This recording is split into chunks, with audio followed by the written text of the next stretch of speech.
Good evening, everyone. Thank you very much for joining us, and apologies for the late start. We received a late paper we made time to catch up on for those waiting in eager anticipation at home. We're going to take the agenda as read. So tonight we will continue our investigation into repairs in the borough, and then have a new item focusing on waste and recycling and how can we drive up recycling rates. And then we begin our budget scrutiny process with a draft business plan before us. Just an FYI also that the item 11 was agreed in our pre-meet, would be for information only. Caroline will give a brief update about the general context of it, but if there's any in-depth questions or anything at all, please do take that offline. If you want it for the record, please copy in Rosie 20 questions and they'll be added to the minutes.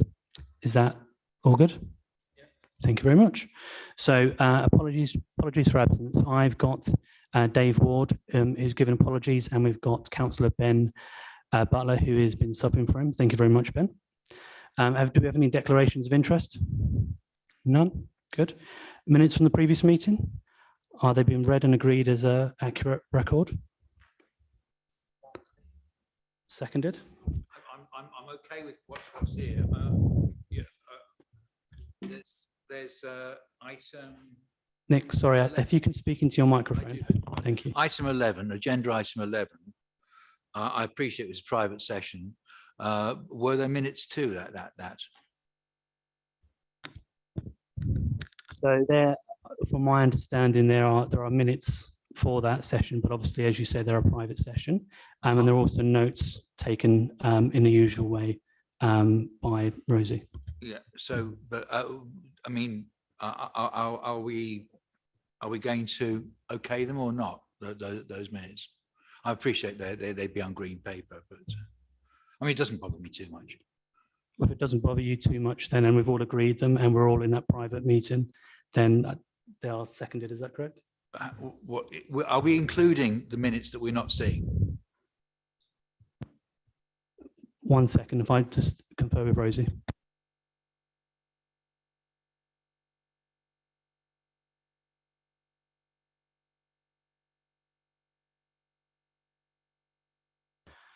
Thank you. So Rosie just confirmed, as we know, we made a recommendation to Cabinet, which contained a detailed note of that section and what we recommended.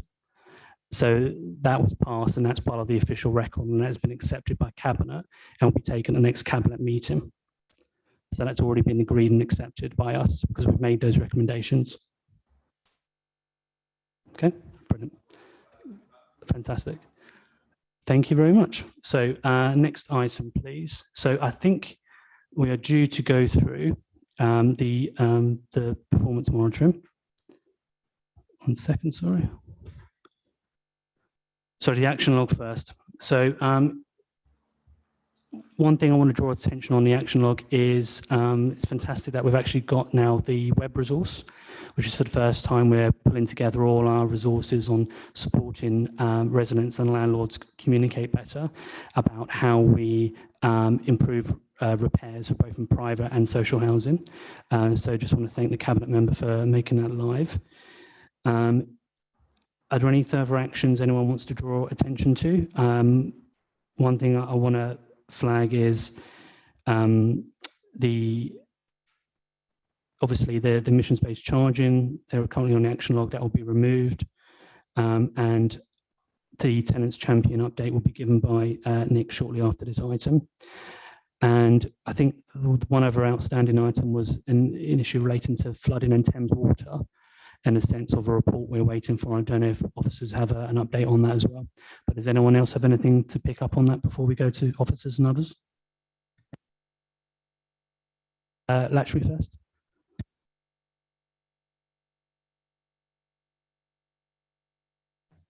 Clarion, it was their intention to send resident letters out across Merton by the end of September, and it will cover the internal complaints procedure for Clarion and also the escalation through the Housing Ombudsman as well. I just wondered if that letter's gone to the residents. That's a really good question. I won't spoil the details, but I understand it has. Anthony? Thank you, Chair. I was going to ask about the housing resource. Is that actually live on the website? I did have a look before the weekend and couldn't find it. And also, are the council going to advertise it through their media and other social media? It's a good question. Can I go to, well, who do I go to? Do I go to Martin or do I go to Nick? Who's best? Do you want to decide between yourself? Are we talking about the Tenants Champions Charter thing? Yeah, that's on the web right now. Yes, it is.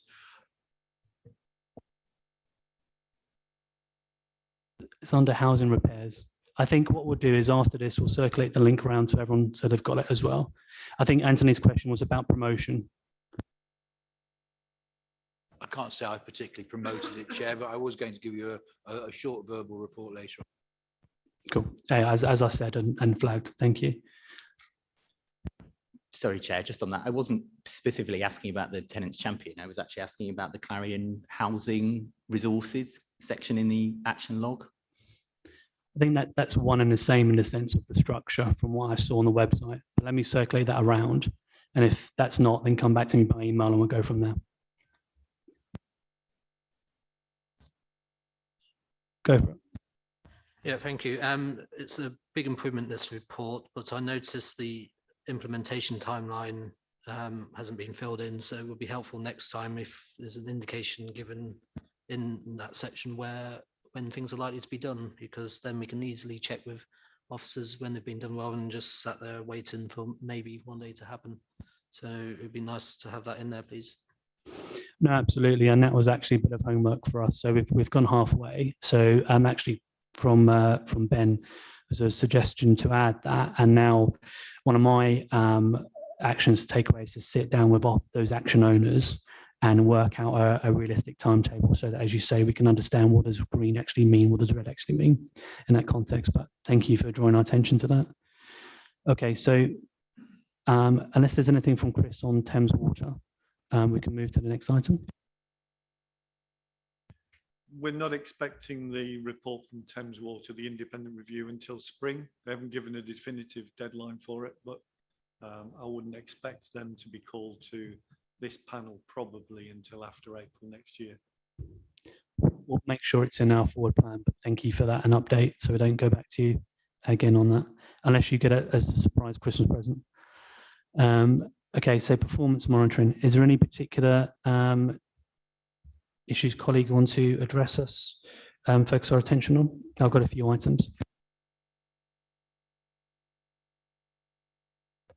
So go Anthony first and then Dan. Yes, thank you. I'll start on the parking one. I see the numbers are still down. Is the school streets actually being to help you bring in revenue for the parking? Because I noticed other aspects have been declining. So is that one actually making up the money?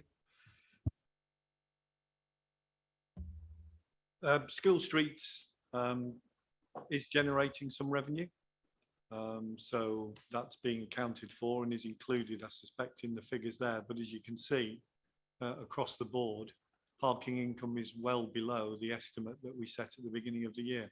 And it's quite a turbulent picture in terms of motorist behaviour, both in terms of parking on and off street, purchasing permits, but also moving traffic offences such as school streets. So it's income which is currently slightly turbulent, as I would say.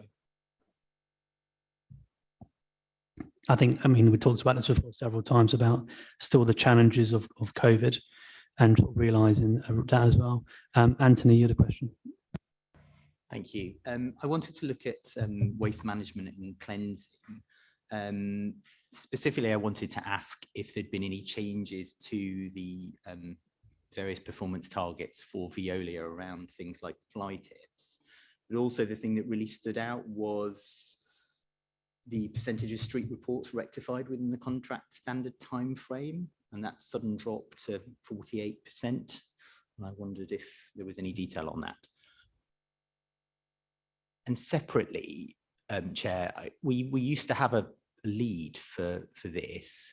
Has the panel decided not to have a member of the panel as a lead for performance monitoring? I'll answer the second bit first before going to John or Charlie. That's me. So if you want to have a wee chat afterwards about how we can improve that, then by all means.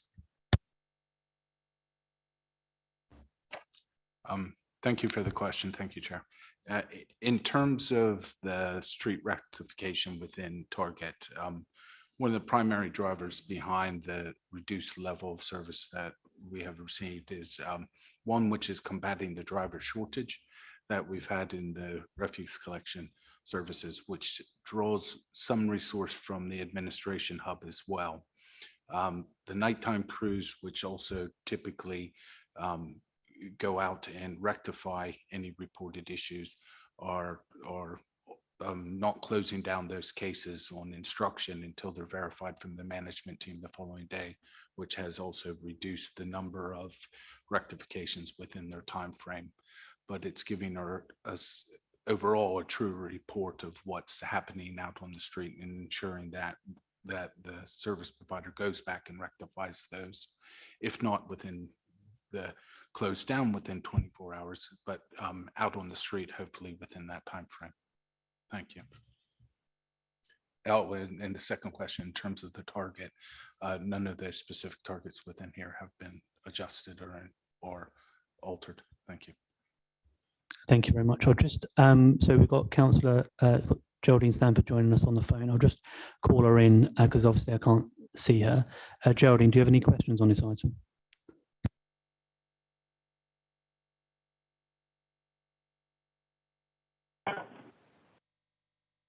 Hello, Aidan. It's Geraldine. Hey, I can hear you. Can you hear Do you have me? any questions on this item? Yes. I just wanted to go back on the parking and the school streets issue in the St Mark's School Street area alone. Well, I've only got a couple in figs, but that we're having an awful lot of complaints from residents who've been given multiple FPNs for parking or driving through the school street, which has been mainly because the signage wasn't appropriate at the beginning. So has that been remedied yet? So I think that was a question about signage and correcting those PTNs. So James may want to add something about the signage, but I'm not aware of any signage that doesn't meet the regulations and the standard expected. So whilst residents and motorists may not be happy with the signage, we don't believe that any of the signage is in contravention with the laid down regulations in this area. But I know James is closer to that, so he may want to add something to it. You're right, we have had residents, motorists who in some instances have had multiple tickets, and we deal with each of those on a case-by-case basis in order to ensure that we apply the policies and the legislation fairly, but treating those motorists reasonably in those circumstances. You may want to. James, do you want to add anything to that? Thanks, Chris. So, Chair, so nothing to add. I think we've just recognised that there was a bedding in period, but the school streets have been in operation for some time, and I think the signage is in line with regulations and requirements. And as Chris said again, if people do challenge, we are happy to look at those and continue to do so. Okay. Thanks very much, Geraldine. So we've gone round once on that, and what I'm keen to do is progress and move on because we've got public speakers as well as Clarion as well. So next item is Tenant's Champion update. Nick, please give us an update. Yeah, thank you very much. I hadn't got anything formal. I wasn't particularly aware that this was going to happen. What I've done since the last meeting is I worked with Clarion on clarifying and getting together their leaflet to residents, making clear what the process was for making repairs complaints, because that's what I'm going to be concentrating on. And I made some clarifications, just saying that, for instance, on infestations, I changed the leaflet, and they agreed to that. I think I got the English written a lot plainer as well, and that's now gone out, which that's a start. And it's not just gone out in Merton; it's gone out across the Clarion piece. So hopefully, it's helpful to them. I've also, as we've said earlier on, just got it onto the website here in Merton. No, I haven't made a point of waving it about in the air, because what the champion is doing is helping people through the process. It's not doing the work for them. It's making Clarion do the work. So where they have a problem, the idea is they come back to me. I have got one test case which I picked up myself this weekend during a bit of canvassing, and it was a fairly extreme case. So I will be using that, if you like, as a test, but nothing to report apart from that. The one thing I would say is that with apologies to the meeting, I haven't spoken to my counterpart in Richmond yet. Okay. No, thank you for the update, and I think it's really encouraging the levels you've going to test out this system in a short amount of time. It's been up and running, and I think we commend you for that. So what I'm keen to do is do a quick one round of anyone, if everyone's got any brief questions. So questions, not statements. Does anyone have any questions for Nick at all? So we've got Anthony. Cool, Anthony, go for it. Thank you, Chair, and thank you, Nick, for your brief report there. My question was more, would you reconsider the idea that little information about this role is shared? It seems to me that if people don't know the role exists, you're not going to be able to help anybody at the appropriate time. Completely understand you need to join at the right time, but actually if you don't know about it, I've just Googled, there's no reference to you that I can see. I've specifically looked at the private renters page. You'll remember that the motion that established this role was also for private renters as well. There's a section on what to do if you want to complain about your landlord. There's no reference to this role there in any way, shape or form. The council has lots of social media. I see lots of videos from the council with the council leader talking about various things. It seems to me that there are opportunities here, especially given the situation with Clarion and the level of public awareness. So my question is, might you look into that, and might you reconsider a sort of softly approach? I certainly look into putting something on the box for the private rental section. I think that's a very good point. Thank you very much for that, Councillor. But as a general rule,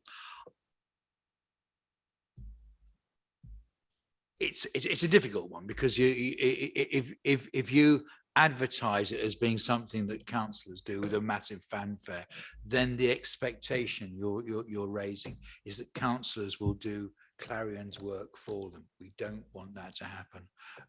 Each time it's got to go back to Clarion. The only point at which the champion, whoever that is, because remember, I'm only here for the next few more months, the only thing, the champion only steps in when things have gone irretrievably wrong. That's the important thing, and it's a message you will get through, I'm sure. I mean, of course. I mean, I think it's fair, given Nick's outlined the iterative process that is taken, that we trial it before putting a mass amount of traffic his way. Although obviously that's a limited, that can only happen for a limited time. So I just want to call in if Geraldine has a question, and go to you, Dan. Geraldine, do you have a question? No, thank you, Aidan. Cool, no worries. Dan, go for it. Yeah, follow up from Councillor Faircloth's question. Might a suggestion to be that a poster of your name and face goes up on a notice board in each of the estates where there are multiple Clarion or other housing providers, so the residents might know that you are in this tenant's role, and it be a sort of final farewell song for you, because I imagine you'd appreciate that. I could think of nothing worse for either me or for the tenants to have my face plastered all over the various estates. I'm not sure exactly what it would do, to be quite honest, Councillor. I mean, I take the point. We'll give it a thought, but I'm not sure exactly what it's going to achieve. All right, thank you very much, everyone. And thank you, Nick, as well, for answering those questions.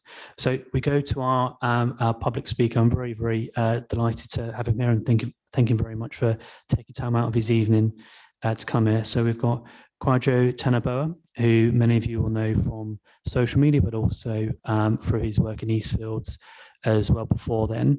Kwadwo is going to speak for about 3 minutes, and then we're going to do a round of questions. Then we will move on to the next item and hear from Clarion. So Kwadwo, I'm going to start the clock.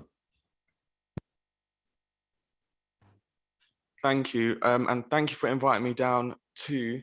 I hope what it is that I say today not only sort of stresses some questions that I have and my thoughts, but also the thoughts of residents and things that I've been sort of told by them within Merton and beyond. So I'd like to thank you for inviting me down. I'd also like to thank senior members of Clarion for coming today. Why am I here? So Eastfields Estate, I was a resident on there, and I went campaigning, door knocked on every single house on the estate, and with the help of ITV, exposed the living conditions, the horrific living conditions of residents on the Eastfields estate. And since then, I've been campaigning. I've been going to several other estates within Merton and beyond. I've got a positive in terms of the work that Clarion's been doing, and that is in terms of the repairs on the Eastfields estates. I can admit they have been happening. Is it as quick as I would have hoped? No. There are still people with disrepair problems, including myself, but it has started, which is, I think, what residents have wanted.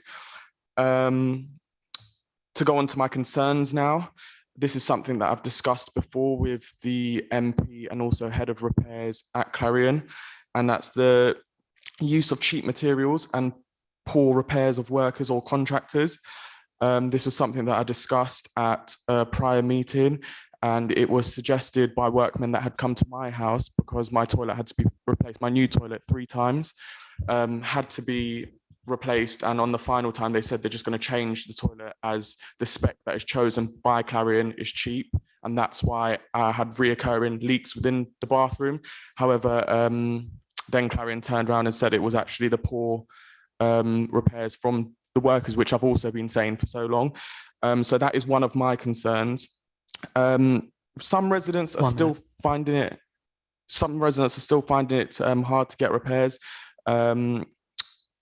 and have them done, workmen showing up for the wrong reasons or things that need to be fixed, which they never reported.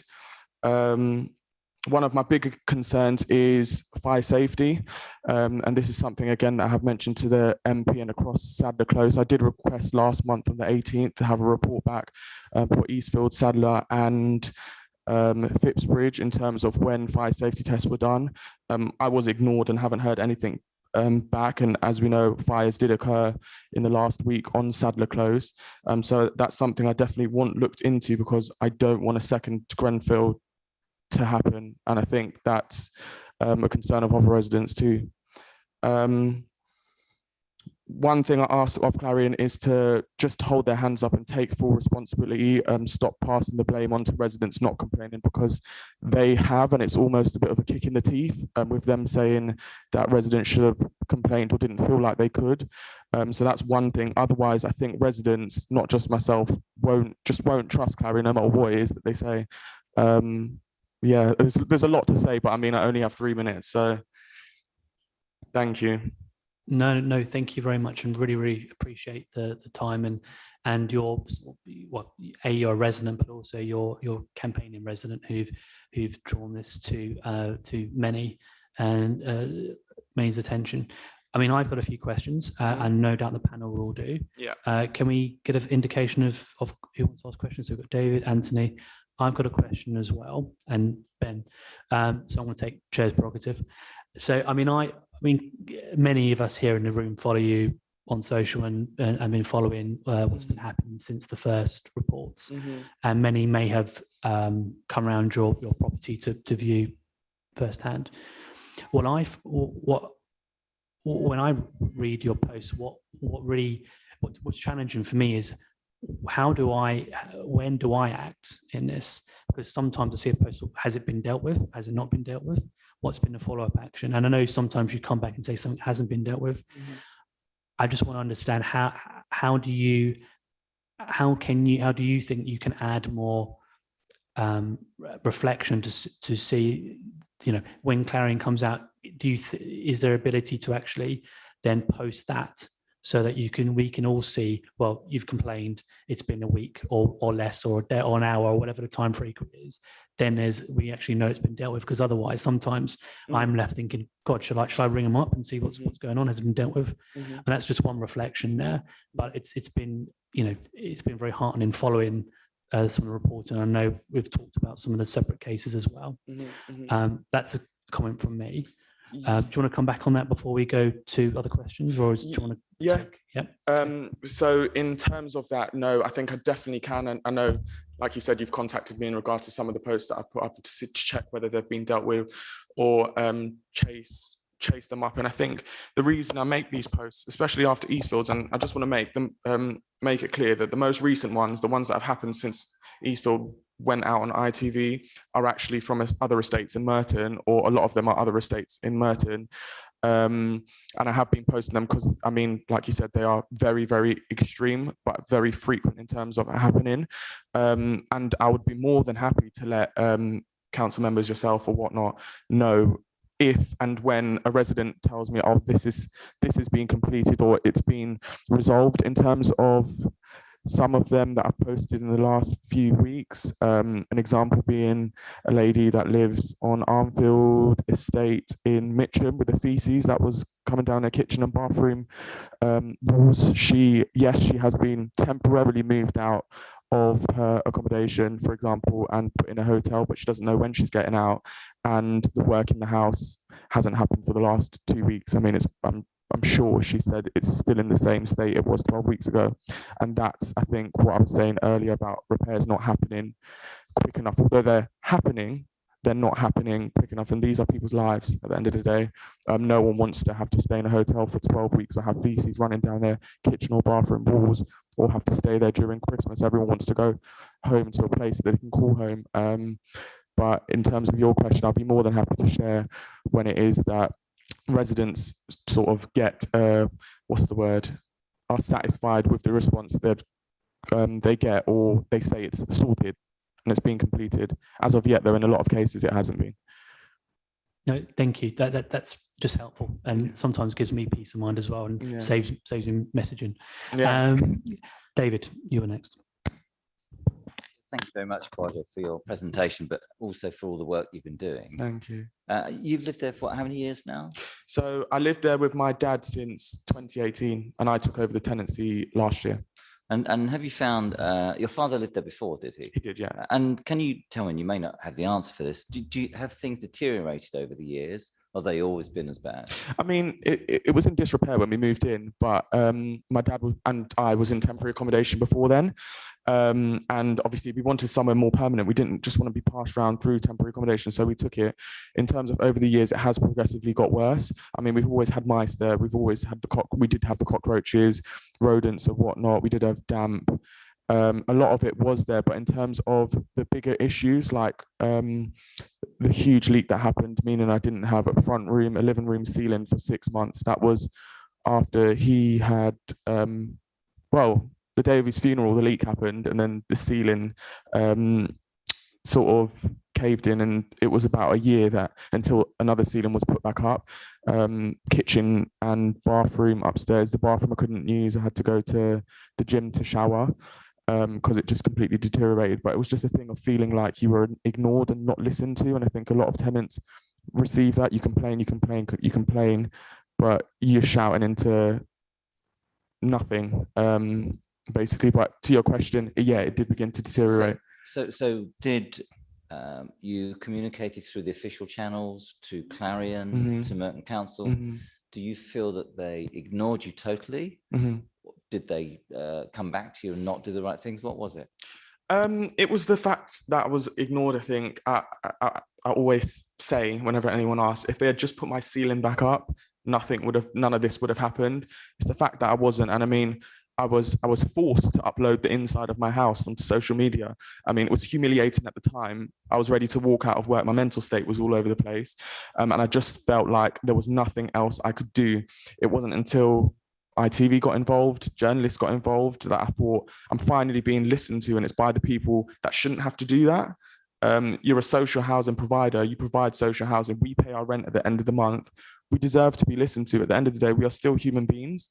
But yeah, that's why it happened. I felt like I was backed into a corner, and if that didn't work, I genuinely don't know what else would. I mean, I went down the route of contacting the MP, speaking to other people about it, but it was again being knocked back again after again after again. And I would say there's not one tenant, and I've spoken to, I'd say, thousands now over the last few months, that haven't said the same. Thank you for sharing that. It's especially your personal story as well. Ben next, and then Anthony. Yeah, thank you. I'd just really like to thank you for coming in Thank you. and sharing your very personal story. And it's a shame that you had to do that, to go to those lengths. You say that some repairs are happening now. I'm in Abbey Ward, where High Path Estate is Yes. at the moment. So my interest as well is that you seem to know your neighbours very well as well. So I'm hoping that they're feeling a little listened to as well. How are your neighbours finding the whole ordeal? Well, hopefully they didn't like having to have their homes on TV, but are they feeling slightly more listened to now? What's the mood on the estate? Yeah, do you know what? I think back when Eastfields went out on ITV, the days after that, they were thankful that it did. I was getting people coming up to me in the street thanking me that I'd gone to that length, that saying that they had been complaining for years and not being listened to, and that they were at the time. I think, like I said, repairs have started to happen. So I have had residents saying, oh, this has been fixed, that has been fixed, which is a positive, I have to say.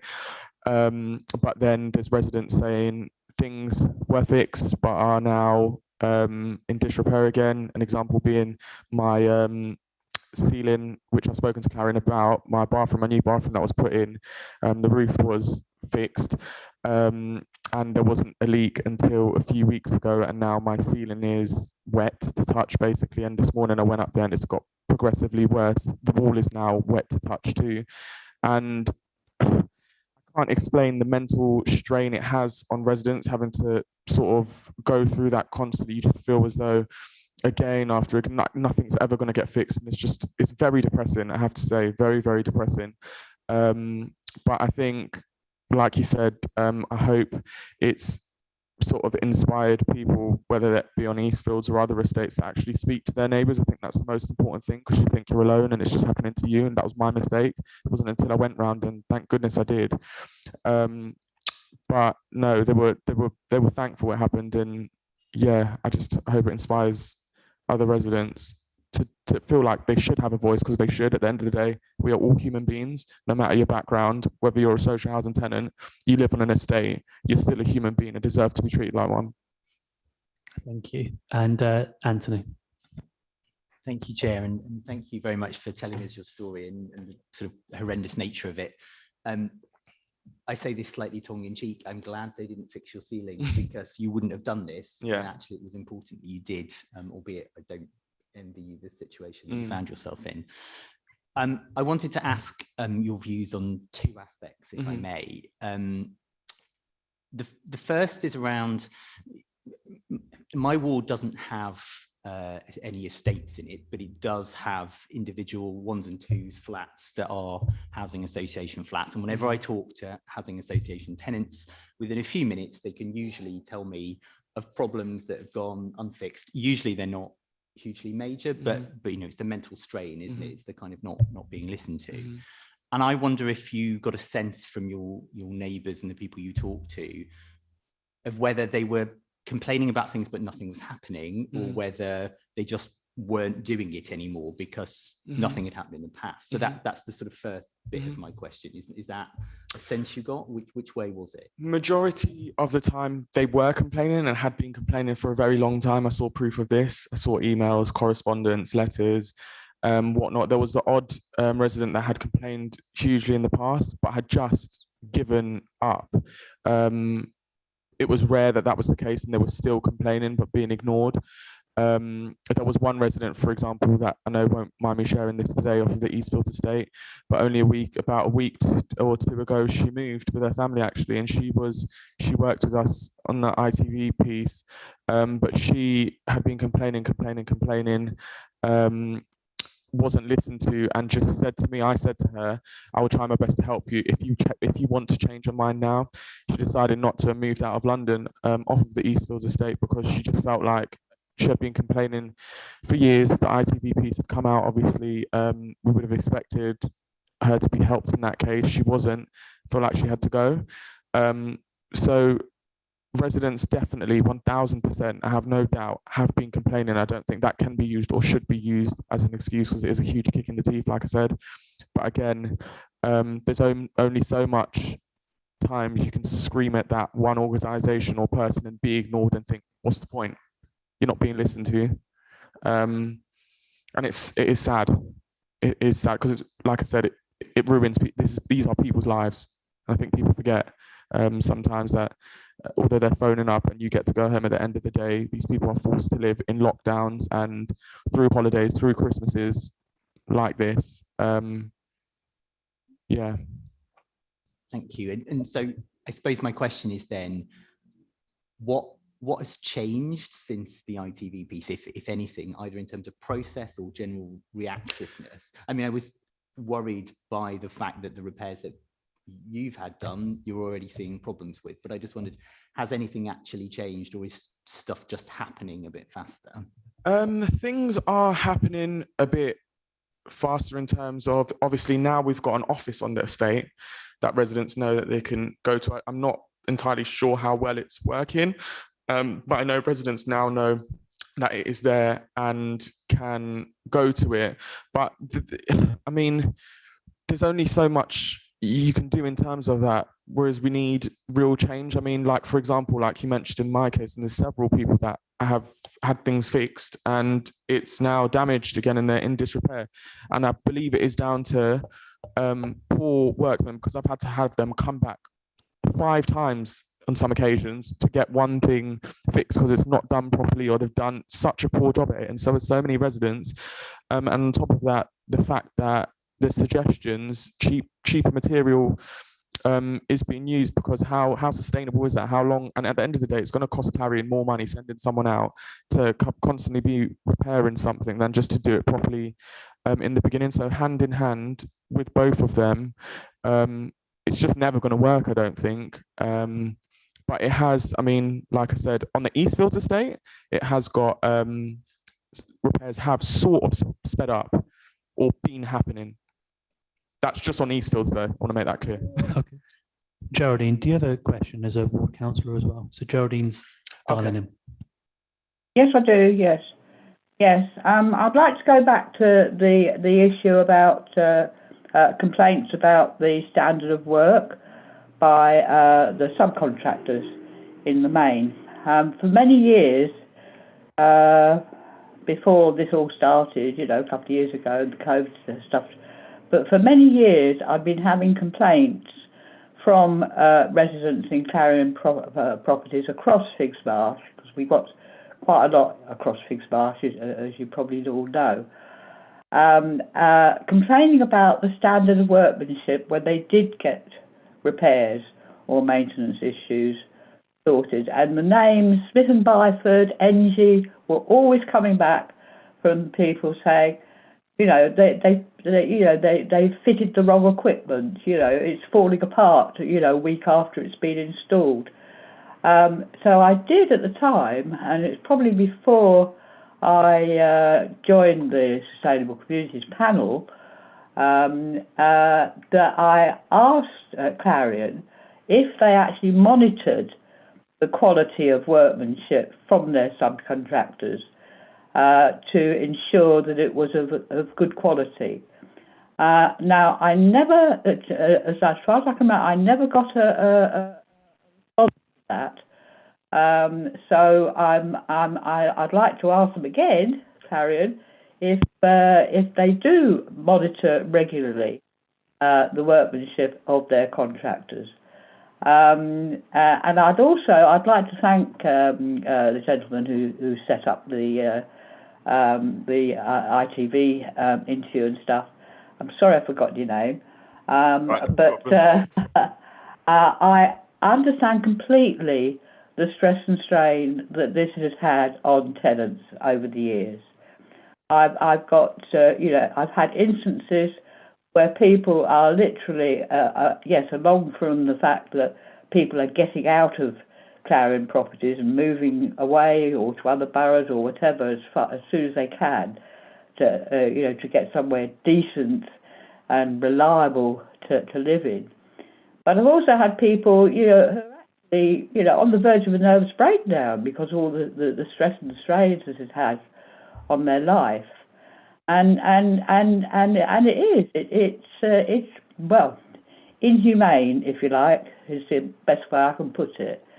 So if Clarion can give me any indication now that they do regularly monitor their subcontractors' work to make sure they're keeping to their quality standards that are expected from them, I'd be very glad. Geraldine, why don't we take that? I've noted that down. Why don't we take that as the next bit, because we're going to move on to Clarion very shortly.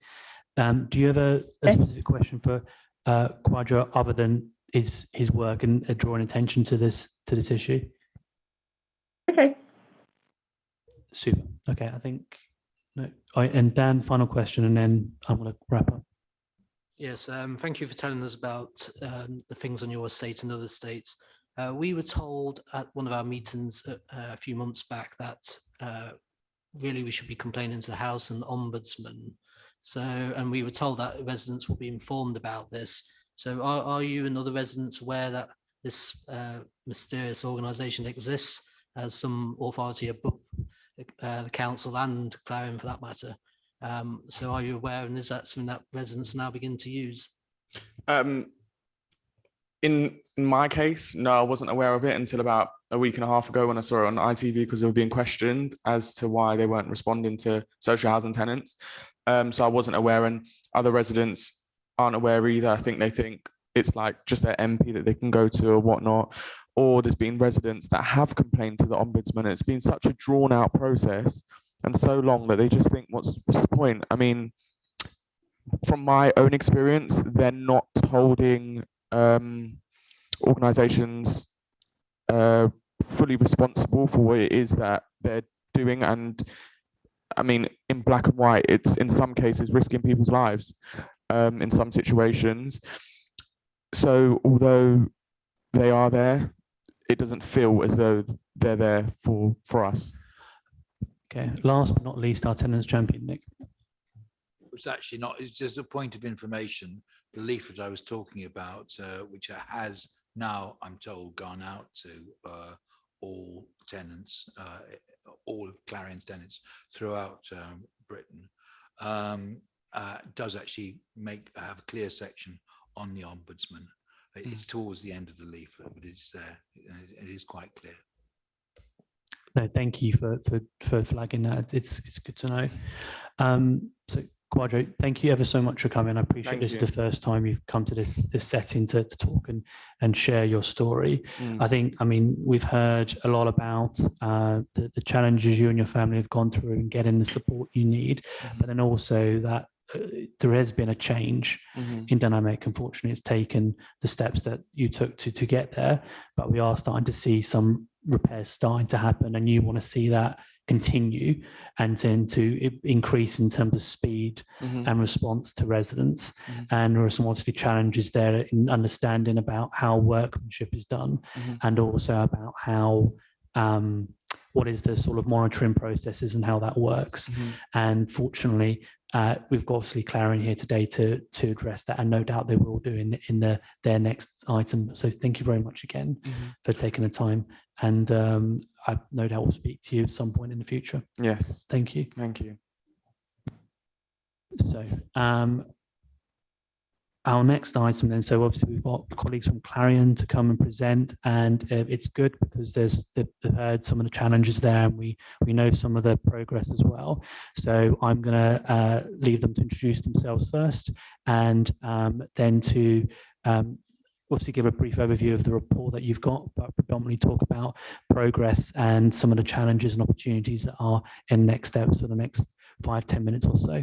And then what we'll do is one round of questions as we've done before, and then move on to Steve to talk about the Clarion performance from the housing team's perspective. Over to you, Vicky. Thank you, Chair.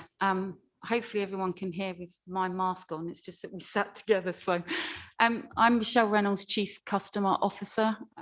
Vicky Bonner, Director of Housing. Vicky Bonner, Director of Housing.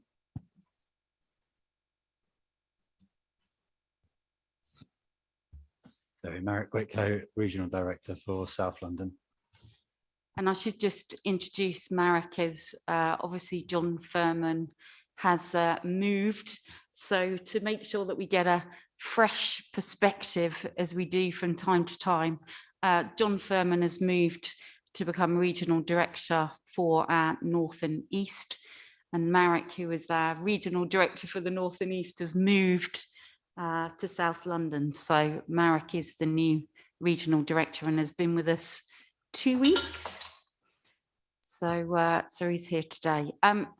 Firstly, two apologies. I should just reiterate the Clarion's unreserved apology to our residents at Eastfields, and for the poor quality of the service that they experienced, and just make that clear today again, that I really wanted to focus today on looking at, since obviously the coverage and since the door knocking that we carried out at Eastfields, just to give the progress on that particular estate, but also to look at what steps we've taken, address some of the questions that's already been raised this evening, but very much look to the future in terms of what we want to do across Merton. And the other apology is we did, unfortunately, due to a bit of miscommunication, the report that we sent wasn't in the pack. So I'm sorry that you had to have time to read that this evening, but clearly we can take any questions after this evening too. What I wanted to just kick off with is, and thank you to recognise that we've made progress at Eastfields. And I think from my perspective, I'll make sure that in future reports, we give you some detail around the quality of components that we use for repairs. But Vicky will talk in a little while around some of the things that we've put in place to make sure we have that feedback loop, importantly from customers that have reported repairs to us, to make sure that they're satisfied with the work that's been carried out, but also increasing the resources to check the quality of work physically inside our customers' homes. I think at Eastfields, you know, we've updated regularly on the number of repairs that we picked up through the door knocking exercise and the repairs that we've completed. But I think, you know, I'm quite clear that we have a lot of work still to do, particularly around the improvements needed to the roof and some of the work, you know, that we'll pick up on leaks that we've heard about this evening. But also, for me, the work has to build on where we are now in terms of improving trust in us as the landlord and improving those relationships with residents at Eastfields and across Merton as well. So yes, we've got a temporary office, but I think we're clear that in future we're looking at a porta cabin that would be a joint facility for our staff and for the Residents Association. And I think, you know, we have to really focus now on, you know, moving forward in terms of making sure that we've got the quality of the work and that the work is completed, but also that relationship building. So we'll talk a bit more about that in a moment. Just to pick up on something that was raised earlier, we have, and thank you for a number of people that fed back, particularly Councillor Draper and Councillor Welton, in terms of the letter that we've written out to all of our residents in Merton and across Clarion. And that was really to focus on ensuring that residents were equipped with how they can report repairs, but also how to report complaints. And we worked closely with residents in terms of the communication as well. That has gone out in Merton and is going out across the rest of Clarion. We haven't seen a large increase in the volume of repairs reported. And I think from my perspective, what is important and covered in the report is we are looking at doing further asset condition work with Savills and FFT to look and make sure that we are accessing residents or homes across a percentage in Merton to make sure that we can look at, you know, any repairs needed and also look at any further investment.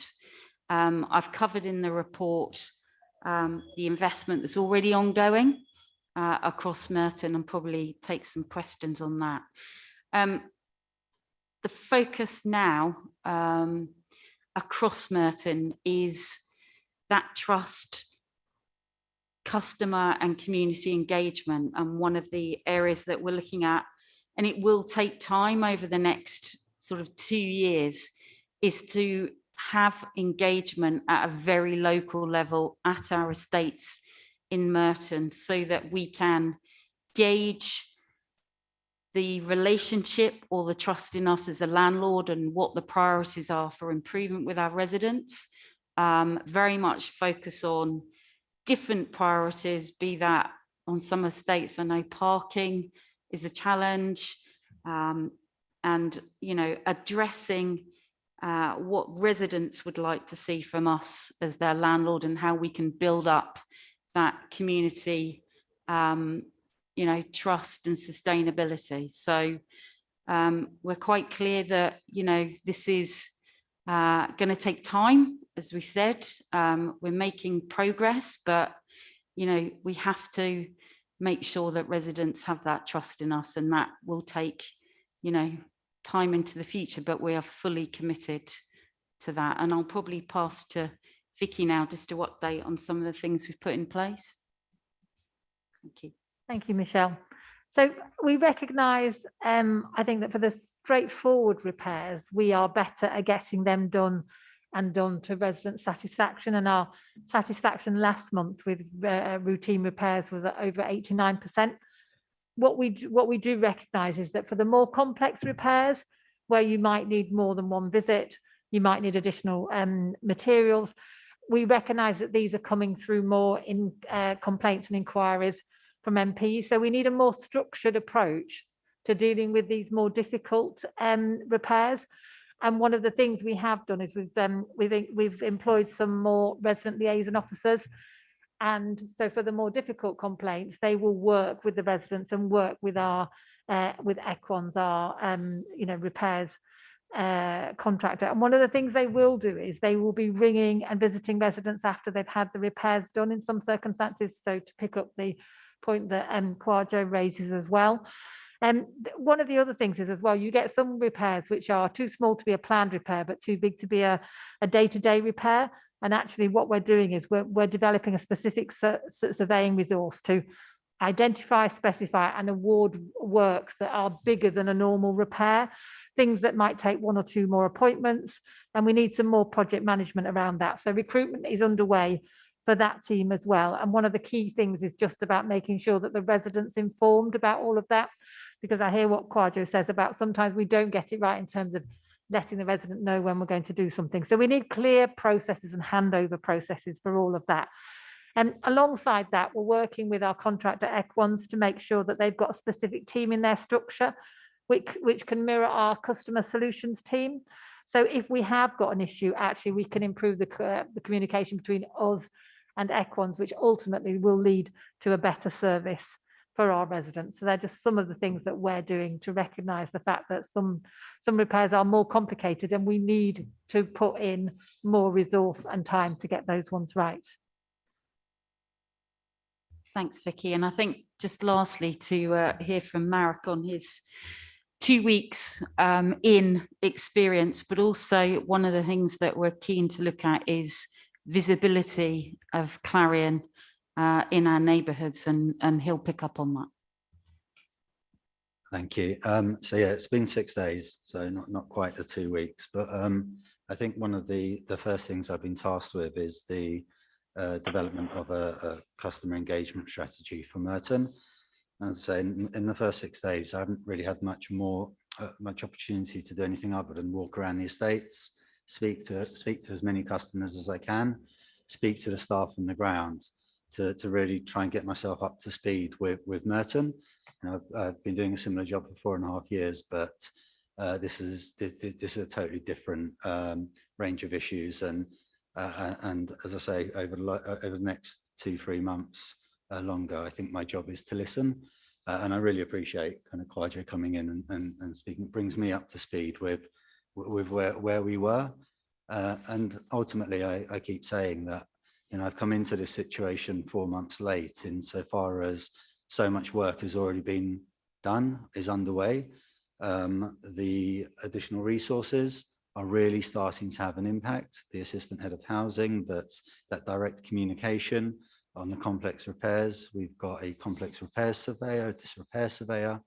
We've got these resident liaison officers, which pick up a lot of those points about, you know, specifying really difficult works, about the quality of the repair, follow up, contacting residents in advance so we fully understand the work, and certainly visit and contact the resident after the repair to make sure that it's been done to a satisfactory standard. I've set up a few systems already. As I've been walking around, a few of the TRA reps have now written to me with a list of issues as they see them, which I need to turn into an action plan quite quickly. But also the staff are feeding up through processes I've just put in place over the last week, their concerns, their issues, so that we are feeding from the ground up an issues log, a list of blockages for them, things that they feel stop them from doing a good job. Because in the main, I've seen extremely dedicated staff, extremely motivated staff, and we just need to make it easier for them to do their work. And I think, you know, as part of that, introducing some further resource to free up people to do the job we need them to do, surveyors to survey, housing officers to be out there speaking to people, increasing the visibility is going to have to be a key part of this strategy. So coming 4 months late, seeing all of this good work, the Merton strategy now seeks to draw upon all of those things that have been reasonably successful. And you know, nothing's concluded at Eastfields, but there are some really good initiatives and some things that are working really, really well that we now wish to transpose into a wider strategy so we can export all of this good work to other estates. And key to this is the listening piece, going out to residents so that they can dictate to us what the issues are, that they can tell us where the priorities lie, and then try and have some kind of a framework for them that takes these issues and problems through to resolution.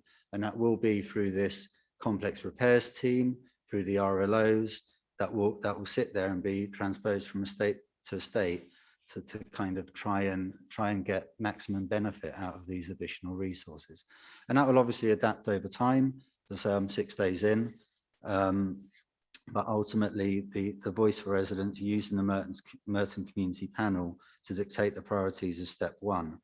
The thing that we've heard again and again, you know, I heard it on Sadler's, I heard it on Eastfields last week, is this issue of visibility, and that we must get more people out on the estates so we can talk directly to residents. The estate office in Merton Eastfields is a good start, but we should use pop-up offices more often.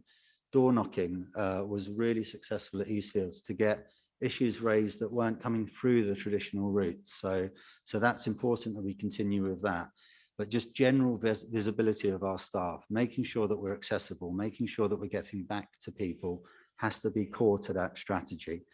So the Merton strategy, the engagement strategy, will draw in all of our departments, will draw upon all of the excellent work that's happened, hopefully pick up gaps that haven't been identified yet, and seek to formalise that across Merton so that we can get out to the other estates and we can, you know, deliver a great service for residents, which is ultimately what we want at the end of this. I've probably forgotten a million things in the strategy there. Ultimately, I want to, and what I can provide from the 4.5 years experience I've had in the North and East, managing, I know, circa 50,000 properties up there, is that my job is to resolve issues, resolve the blockages that are stopping residents getting the level of service that they deserve. And as I say, we shall be doing a lot of listening over the next 2 months, and I welcome everybody's feedback and suggestions. And we've set up the suggestions box for staff so they can get those suggestions straight up to me. But I think we'll have to introduce similar for the communities across Merton so that we are hearing directly what the issues are. No, thank you, all three of you. Thank you, Michelle, Vicky, and Marek. I think it's really interesting also to hear in combination with what Quadro reflected on, in the sense of there is progress, there's recognition that you're updating your processes, and now with Marek as well, the language you use is clearly about quality improvement. It's that quality focus, and how you're taking the next step also to take those small examples from staff that see themselves the challenges on the front line and how you change your operations accordingly. So that's positive. And I don't know how you would share that across residents, but that's certainly something that may be useful for Quadro and others. So what I'd like to do is do one round of questions. So we're going to start off with Ben, then I'm going to go to Anthony, and then David. So Ben first. Thank you, Chair, and thank you for coming in again to talk to us and answer questions. Just before I get on to my questions, actually, there are a couple of questions that were raised when we were hearing from Quadro there. I don't think were covered quite in detail, which was about the kind of what are your standards and scrutiny processes for your maintenance contractors, and can you tell us any stories about how you've significantly improved on those processes? Similarly, actually, with the materials, I know that you've got a balance to strike between regenerating and repairing homes, but if your materials that you're using in your repairs are breaking very quickly, then it's just, as Quadro was saying, just makes more expense for you. This point about engagement is a really important one for me, because I think, and Anthony asked a question about it earlier as well, is it's hard to know who's not coming to you, and you've had that issue for a while, and it's got a lot worse because of that decrease in trust, and I recognise that is a main thrust of your aims here. And so for me, it's a bit worrying at the start when you said you haven't seen a significant increases in the amount of repairs that are coming to you, because that shows to me that there's still people that aren't coming to you, even if you are on the Eastfields estate, and are more visible. I think visibility is a key thing there. But if that's not working, I want to hear more about how you're going to get those people out. Do you have any kind of contact rate targets if you haven't seen people for a while?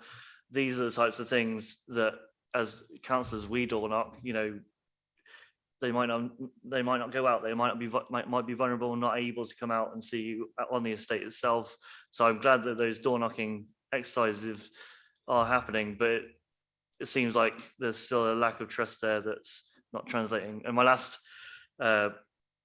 point there would be, I'm happy there is some progress in Eastfields. What is your timeline for extending that out to the other estates? Obviously, my estate is High Path in Abbey.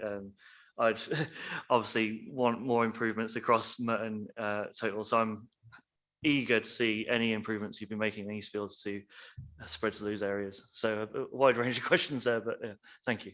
That was a few rather than one. All right. Anthony, and then David, and then I'll sum up. Anthony. Thank you, Chair, and thank you for coming in and speaking to us again. I wanted to ask about something you said, Michelle, and you've said it to us before about the volume of complaints that are being raised about that. So there aren't significant increases. The question I asked of Kwajo was actually about how was it that people weren't coming forward, or was it that they were making complaints that weren't being responded to? And I wondered what your reflections on that are. Everything you've talked about is that focus on the getting the complaints forward and then dealing with it, doing the assessments, going around doing the investigations. The feedback we're getting is that people have been complaining for years and nothing had been happening. And I wondered if you've got reflections on that and if you can talk to me about changes maybe that there are there. Also, Merton Council has various responsibilities with regards to environmental health and can, in the worst cases, bring forward kind of legal actions to force you to act. And I wondered if there'd been any suggestion of that at any point at all, either before this all came to ITV or in fact since it came to ITV. Thank you. Thank you. And ending this first round, David. I still didn't get my questions answered from the last meeting, so we'll be asking those again. But I really need to ask, I mean, I look at this document and it seems to me that this is put together by senior management at Clarion, and it's their first day in the organisation and they've never worked in housing before. It's either that or it's propaganda from the start. Because if this organisation, which is a multi-billion-pound organisation, doesn't know anything about customer service, day-to-day repairs, planned investment regeneration, then what on earth are they doing in their jobs currently? It's absolutely amazing. They act as if they're the innocent party when they are actually the guilty party. So the specific questions I'll be asking, and on the basis they're spending 8 million quid here when the taxpayers of this borough are giving them 72 million quid for a job which there are no measurements, there are no strategies for, is the decent home standard is government mandated. So between Merton Council and Clarion, are they achieving the decent home standard at Eastfields? And if not, why not? And if not, when are they going to? In terms of the assets, I mean, these are their assets. So for them, you know, having to wait for a response from people about their assets, I'm surprised. And they talked about reverting to different methods. Will they commit to knocking on doors and sending letters to everybody on a frequent basis? And what will that frequency be? Because I had a number of conversations today with people living on Eastfields and they haven't heard from them.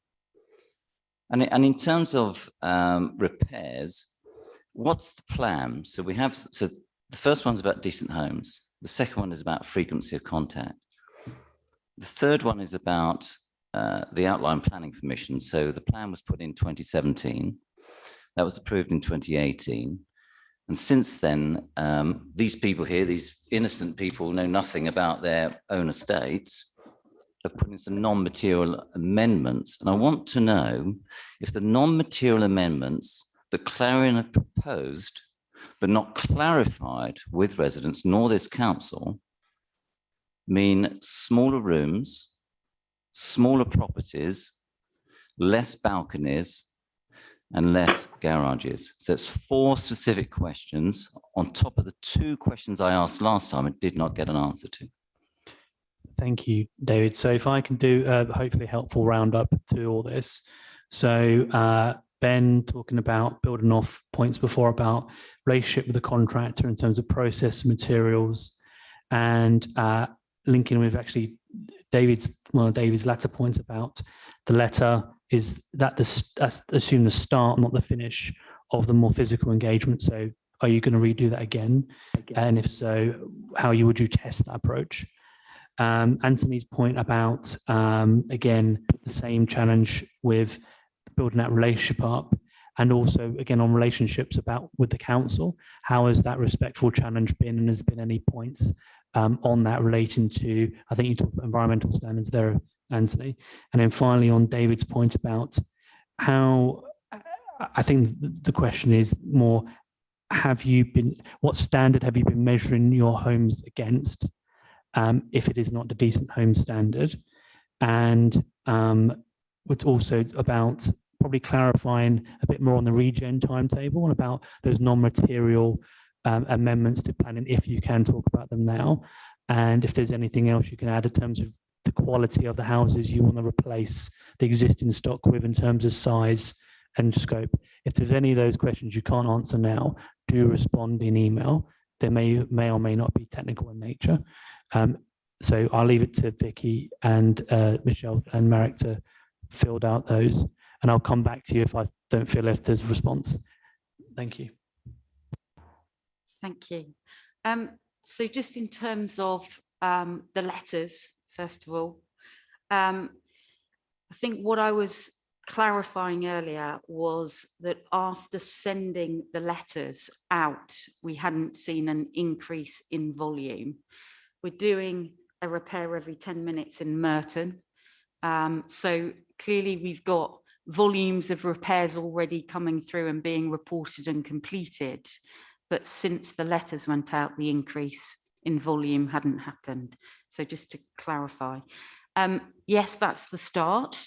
What we'll make sure that we do regularly through the resident newsletters and other channels is make sure that we reiterate to customers how they can report repairs and also how they can make a complaint as well. And that includes making sure it's part of the pack for new residents moving in as well, so that they're clear right from the outset. So I think that was the letters. Quality of components. I'm very clear that we are using good quality materials, and I will make sure that I feed back by email on how we make sure what materials are used by our repair providers and what we specify. And I think, we have core group meetings and monitoring meetings with all our contractors to look at the performance. But we have strengthened that in terms of the resident liaison officers contacting, as I said, about residents being happy with repairs completed, but also looking to increase the post inspections of work, which will help us to get additional assurance around the quality of the work that's been undertaken.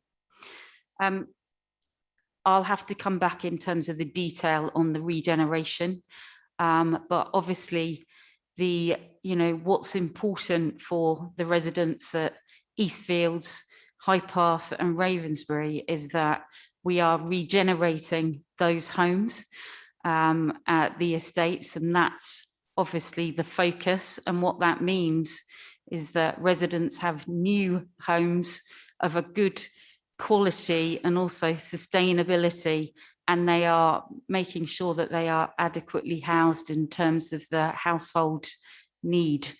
So, that is really important.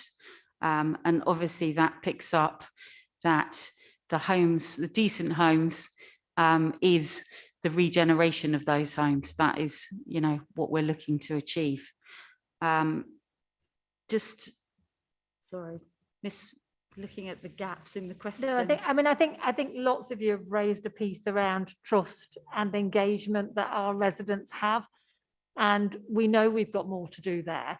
And we know that sending out the leaflet, which we've done, is the start of a process. We know that the Eastfields Estate Day was the start of a process. It's absolutely not the end. That's why we've got an engagement strategy, and part of that will be knocking on doors. We have to be realistic about, if we knock on doors, we have to then do the things that residents tell us are needed. So it needs to be part of a plan that we can resource up. So that's what we're working on, and that's what we'll be working on over the next 18 months in Merton. So we will be going from estate to estate to estate, and that is, you know, but that's not the end. We're certainly doing more communication with our residents. We're doing more newsletters with our residents, and we know that actually what you need to have is a blend of things, because some residents want to be sent things by email. Some people want to have, you know, us knock on doors, and actually we're trying to do as much as we can to hit as many of those things that people want, but we're not there yet. There's lots to do, but we need to manage expectations and we need to manage resources. We've brought in an awful lot more resources. But as I say, if we knock on lots of doors, we need to be staffed up and resourced up to do the work that comes out of it, because there's nothing worse than knocking on doors and then it takes too long to resolve any issues that they raise. So we are absolutely clear that we need to resource ourselves up for that. Chair, I was wondering if any of the questions could be answered. Can I be specific? Because I understand these people are from Clarion tonight. Yeah, I understand these are, no, Chair, I had this last time. We have senior people from Clarion who don't seem to know what the decent home standard is, which is a government mandated legal jurisdiction. David, and you're going to try and stop me speaking on behalf of the residents of this borough. You are, David, and that's why I didn't come to your pre-meeting on Monday, because I knew this was going to happen. Are these senior people from Clarion? Do they know the decent home standard? Can I get the answer to that question? It's yes or no. Do they understand the decent home standard? You've got a commitment. No, I've got no commitment from this meeting. I've got no commitment from Clarion, as I didn't last time. I want to know the specifics. Does anyone at Clarion know what the decent home standard is? Just that first question. Let's start with that. And the second point, I think, David, you're going to try to make sure that the information doesn't get out. That's what this system. I think that's being unfair, and I think that's out of order. Can we have the questions answered, please? I think that's being unfair and it's being out of order, considering the nature of the recommendations the panel has made previously, with or without your support. So what I understand, I want to know, are they going to answer questions, Chair? Of course they're answering questions. So what I want to do is not enter a dialogue here about the matter of questions. What I do want to understand is Clarion have made commitments to answer our email on 2 important points. Your point about decent homes, I was going to pick up. There's one chair of the meeting, and that's me, not you. I will pick up points as I see fit. So we're going to do round 2. We're going to start off with Nick, and then we're going to go to Geraldine on the phone, and then Dan, and then I will close up. And if there's points I don't feel is raised, I will come back to them. Nick.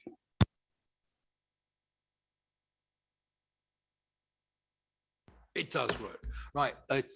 Thank you very much, Chair. I hope these aren't unfair questions, because they're more bigger picture stuff. And it's about the stock condition surveys, which are currently being undertaken on 800 properties. We know, well, we were told by Priory that back in 2010, you sold a bit of a pup. There was a lot of the properties at that time weren't actually inspected. I suppose it's caveat emptor, and that there had actually been a very low rate of repairs in the last 2 years while Merton owned the stock itself. But the question is, have you caught up with that? And have you been able to pick up that slack, or is it an endemic problem that you just have got real problems with achieving anything on? And the second thing, which kind of relates on the same thing, is that 3 of the estates that you're doing surveys on are currently being demolished, or in the near future being demolished. And that means that, you know, investment you're talking about is necessarily short term. How are you going to be dealing with that? Thank you very much. Thank you, Nick. Geraldine on the phone, do you have a question? I think most of my questions have been taken on by other members of the panel, so I have nothing to add at this point. No, thank you. Thank you. Just going back to you, has your question about the quality of workmanship been answered? Well, no, not really, but I think you were going to. I think didn't you say you were going to leave that for the next meeting, or? I'll come back to that, and I think we've got a commitment, Michelle, to follow up in more detail about in email. But I just want to double check if there was any more specific. But thank you, Dan. Yeah, thank you. I'm not going to go over some of the points others have made, but I would like to try and be helpful. So in due course, when these estate works are going on, it would be good if part of this panel, or all the panel, could come and have a look, a guided tour around the estates of maybe one that's not done yet, and then one that's in progress, so we can see this an example of what's bad, and then what another estate where it's actually going ahead, and so we can see the difference. So that will help us prioritize any future meetings, how we tackle things with you. No, thank you. I think that's more of a chair's action, but it's definitely something I would encourage. And if we can get in some nods, that's good. We can try and sort that out. Thank you for that suggestion. So I think we've got Nick's question. Does anyone else want to answer a question? No. Okay, I think David, we've been to you 1 second. So we've got Nick's question about the priority of work, how it was inspected and the stock inherited via yourselves, and are you playing catch up? And then going back on one of the points David raised about the decent home standard. And again, to my question as well, what standard, whether if it is not a decent homes, do you keep the properties to?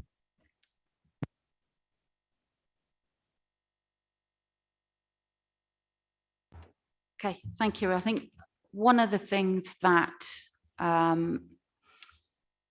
Eastfields and looking at the lessons learned was making sure that we had the balance right between the focus on the regeneration at Eastfields and the focus on investing in the homes that we knew obviously would be around for a number of years.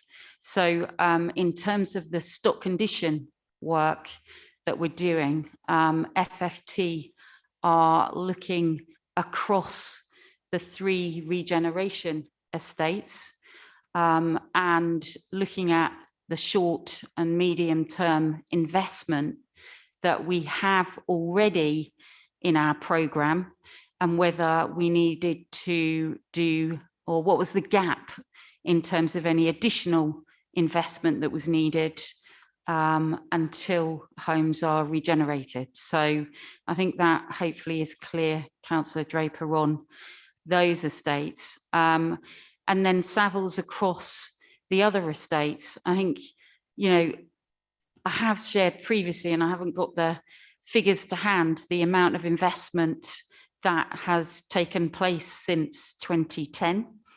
I can resend that information for clarification. A lot of work and investment has taken place in terms of components within the home, and obviously investment. But what we wanted to make sure was the plans that we have in terms of the short, medium, long term in our business plans, that we have the right investment across those estates. So that's the additional condition work that is happening, and that's looking forward rather than catching up from that perspective. But I will share the you know, the details of the spend and information, but I don't have that to hand with me this evening. Thank you. No, that's understandable. So I think, I mean, we've heard some progress. We've heard that you're looking at your own processes. We've heard from Quadro that there has been some progress, but from his experience and the engagement he's done, that there is obviously some more to do. And we've had some commitments in relation to coming back on details of regeneration in terms of those planning aspects, materials used, and also resending information on investment. Could I also ask, added to that list is some detail on fire safety? Just so that, I mean, I didn't ask you to have the information to hand, so it'd be unfair to ask that now, but if you could circulate that in a way that I could circulate on to others, so that that would actually address any concerns that were all raised, further questions we can pick up next time. Thank you very much, everyone. What I want to do now is go to our next item, and hear briefly from Chair, Steve. can we not make any proposals here? I'm not taking any recommendations because we've Why got is that? recommendations going to the cabinet next week that haven't been heard on this matter. But the thing is that the reason Clarion are here is because clearly we wanted an update, and based on this information here, we still don't have answers to questions, and there should be some recommendations. You've asked, so I've asked, the but recommend, no so answers. so we are going to get some answers via email. That's been the actions taken. When are we getting answers to the emails? When are we getting the answers? So Before the cabinet? we will, so cabinet is next Monday. Yes. So it's reasonable to assume a response within normally a week or two. So that'll be my sort of deadline. And then we'll go from there, and it will be circulated to the entire panel afterwards. But we've got recommendations going to cabinet next week. We'll see what happens to those recommendations, and then we'll take it from there. So you said that you would ask my sixth question, which about decent home standard. Didn't hear that, and I certainly didn't get a response from Clarion. I'd like in an email, what is the decent home standard? I think, everyone would know what decent home standards from Googling it. Maybe I think, somebody could tell I me think the tonight. key thing would be to understand the tell me. standard of work adhered to. So that's a useful thing to have. Maybe somebody could tell me that. David, all right. So we're going to move on to the next item, please, which is item 9. So it'd be great to hear from Steve Langley. Any comments on his report, or if the report is taken as read?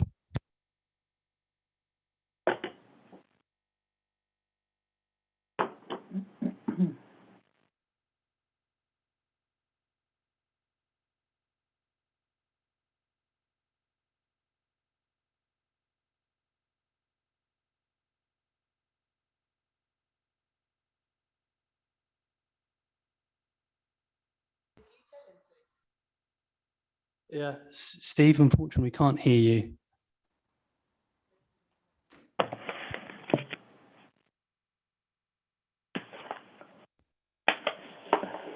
We can't. Okay, so what I'm going to do is for time is what I think we should do is just come back to this item after waste and recycling. If you have some tests of your sound, and then we'll keep our momentum going. If that's all right, I'm so sorry. That's fine. Are you back? Can you hear? Yeah, that's it. Can you hear now? Yep, brilliant. Yeah, so very quickly, I won't take up too much of everybody's time.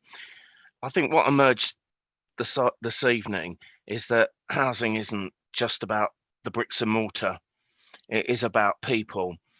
And whilst nowadays we hear a lot about digital inclusion, etc., it was really welcoming from where I'm sitting to hear the work that Clarion are doing in terms of engagement on the ground with residents. And for those of us that have been in housing for donkey's years, far too long that we'd want to care to remember, it does go back to the old housing management days, where people are on the estates talking to people, hearing about their problems and actually resolving. So I'll take the unusual step of saying that I think it's really good progress in Clarion's direction. And whilst Marek has only been in post 6 days, I have indeed met him, and I'm sure that going forward, they will take that agenda forward on engagement with local people. So that's the point I wanted to make at the beginning. So thank you for listening on that. In terms of my report, it's just a brief report around housing association performance, pointing out to the panel that Merton's no newcomer to stock transfer. And in fact, the first small scale stock transfer was way back in 1998 of what most of us around the table will know as Pollard's Hill housing estate. and it was transferred at the time to Pollards Hill Housing Association, but is now part of the Moat Group. Followed several years later by the Tadworth Estate, located in Reigate and Banstead. In 2007, slightly lower numbers than Pollards Hill. Relationships with housing associations are challenging up and down the country. And we've heard over the last weeks, under your direction, Aidan, and guidance, just what challenges it brings. Sadly, for everybody around the table today, you'll see from the report that the local authority doesn't have that regulatory role, and some of you will be disappointed about that, but it is a challenge. And I know in talking to my colleagues up and down the country, they too are looking at ways to improve performance with housing association partners, and I'm sure that through scrutiny that process will go forward. There are in fact 22 housing associations working in Merton. One of the pleas from my Clarion colleagues is clearly going forward, they would want to see that some scrutiny is given to them and not just the Clarion Housing Group. The housing regulator is in fact obviously the body in charge of housing associations. The housing ombudsman is there to deal with complaints and maladministration. Both routes present their own challenges. I will pick up something that Councillor Fairclough mentioned as a question to my Clarion colleagues regarding environmental health and housing. What I would say there is that we've had conversations with RPs for many, many years, but the Housing Act 2004 should not be about prosecution and enforcement. It should be and is getting the landlord to carry out the repairs. Those conversations have taken place. They're continuing to take place with Clarion. There hasn't been a prosecution of a housing association, I don't think, well, I know in Merton forever, and probably not many other London boroughs. We've been fortunate to get some performance data from Clarion.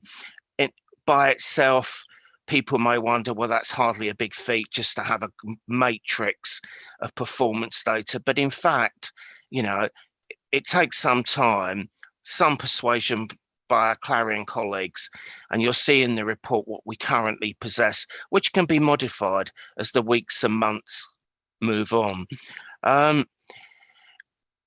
We now have a dedicated web page. I'm sorry, Councillor Fairclough, that you couldn't find it, but it is on the web page. It's sitting under the housing advice heading. There's a table, there's a chapter dedicated now to housing association tenants' rights, and both with useful places to go, including the housing ombudsman. There is a little bit from Nick around the role of the tenants champion and his contact details. And last but not least, how to contact the local government ombudsman. So it's a bit of a whistle-stop tour, I'm afraid. It probably raises more questions than there are answers, but thank you for giving me the opportunity to write the paper, and I hope you found it useful. Thank you all. No, thank you very much, Steve. And correct me if I'm wrong, this may be your last Sustainable Communities panel before you move on from your time in It will be my council, last one. It will be my last meeting. Thank you. Well, I think we all owe you a big debt for your many, many years of hard work. And thank you so much for everything you've done. I only wish you were here in person so I can say that to you. But so thank you very much. Thank you for the kind words. And thank you, everybody. Thank you. Thanks, Steve. You're brilliant. So thank do you. we have any questions for Steve in his final farewell, as it were? It's Anthony first, then Dan, and then Ben. Did you put your hand up? No. So Anthony first. Thank you, Chair, and thank you, Steve, for the report. As usual, full of useful detail and obviously a lot of experience behind it as well. Thank you for coming back on my question.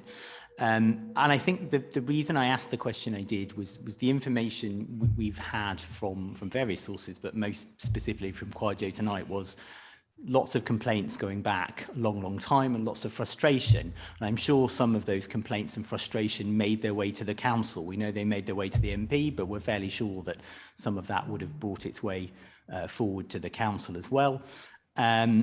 And the council, as you say, isn't the regulator, but does have some powers, and some of that is informal. I mean, you're a great believer, I know, in the use of informal power as well, and things lower level than prosecution. So what I was interested in was, had there been conversations about the Eastfield estate with Clarion about some of these complaints going back years and years, and that aspect of that relationship isn't covered. I know there's more than one housing association. I am interested in other housing associations, but that aspect of that relationship isn't covered here in this report. So I don't know if you've got anything to add to that. Okay, and then we'll go to Daniel. Yeah, thank you. And thank you, Steve, for everything you've done over the years. So we focus on Clarion, but as you rightly mentioned, there are 22 different housing associations. Which ones would you say have been the most difficult to reach from the council perspective? And therefore, which ones would you recommend we look at next? I know it's a bit of a loaded question, but you may be able to say, if possible, please. I think that's a harsh question to ask. Nick, and then I'll do a roundup. Yeah, thank you very much. In really answering for Steve, because he probably won't do it, he'll probably be much more diplomatic. The answer to Councillor Fairclough, so yes, of course he has. Of course he is one of the most, the toughest and most amazing officers you're ever likely to meet. All I was going to say is, I'm really sad you're going. And, if there were more Steve Langleys in the world, it would be a much better place. Good on you. Have a good time, Steve. You deserve it. Thank you. So let me just do a quick roundup. From Anthony was talking about the sort of soft powers and the soft relationship. How is that from the history of the stock transfer and the challenges that have come? How has that worked through in terms of raising some of the issues and repairs? And on Dan's question, I think, I know you would answer it diplomatically, but perhaps something about wider relationships and how we can build them would be most useful. Okay. Well, I'll try and answer them very quickly. And to be honest, it's less about the organisations themselves, whether they sit with the name Clarion, Mo, L&Q, Anchor. It's about the relationships that you actually have with those individuals that work in those organisations, and whether or not their passion for housing and deliver it is from the head or the heart. Now that takes time to foster. And clearly, perhaps the Sustainable Communities Panel has a role to play. Officers have a role to play in terms of developing and fostering it. It goes back, and it's a bit of a roundabout answer, but housing isn't about just the bricks and mortar all the time. It is about people. And we have to remember that people understand the challenges that happen about leaky roofs, dodgy builders. In fact, there's probably not one person in the panel this evening that hasn't had a repair carried out by a dodgy builder and then had to call them back several times. It's about knowing who to contact within the organisation. And perhaps that's a bit of work. In terms, who's the worst? I shouldn't say this, but I'm going to. When the council was the landlord of repairs, there were lots of challenges. Repairs have always been a challenge for any housing landlord, and still is up and down the country. Overall, I would say, on a positive note, Wandle and Mo are particularly helpful. Mo, you may believe, they've had a local office in Montgomery Close on the estate since the stock transfer took place in 1998. and it's used by the tenants, and tenants visit there, they have a presence, which bears out the point that Marek, Michelle and Vicky mentioned about having an office on the Clarion estate. Turning to Anthony's question, yeah, I'm a great believer of trying to get the works carried out. There probably were some cases, councillor, of complaints from Eastfield's estate over not just recent times, but probably from all estates. But we are clear, you know, our focus primarily is upon those tenants who, for all sorts of reasons, are private tenants who have a less of a voice than housing association tenants. And our view is, which is shared by other London housing authorities up and down the country, is that tenants should pursue through the housing association's complaints process their repairs before we'd intervene. Private tenants sadly don't have that choice. It's them and the landlord. There's nothing in between. So it's a sort of an answer. It may not be the full answer, but it's the best one I can come up with this evening. Thank you. No, thank you. So we'll go to Geraldine and David, then myself to close. Geraldine, do you have a question? No, I just want to make a comment to Steve, please, if you don't mind. Steve, we go back an awful long way. We do. I was going to say you've been in Merton since you were in short trousers, but you might find that a bit embarrassing. No, not really. But anyway, but I've been hassling you for many years now on a whole range of stuff to do with housing. So I just want to thank you for putting up with me, for giving me so much advice and information and help over the years. And, well, the very best of luck in the future. No, it's been my pleasure, Geraldine. I'll be sad to see you go. Yeah, but it's been my pleasure, Geraldine. So thank you. Thank you. David, you had a question.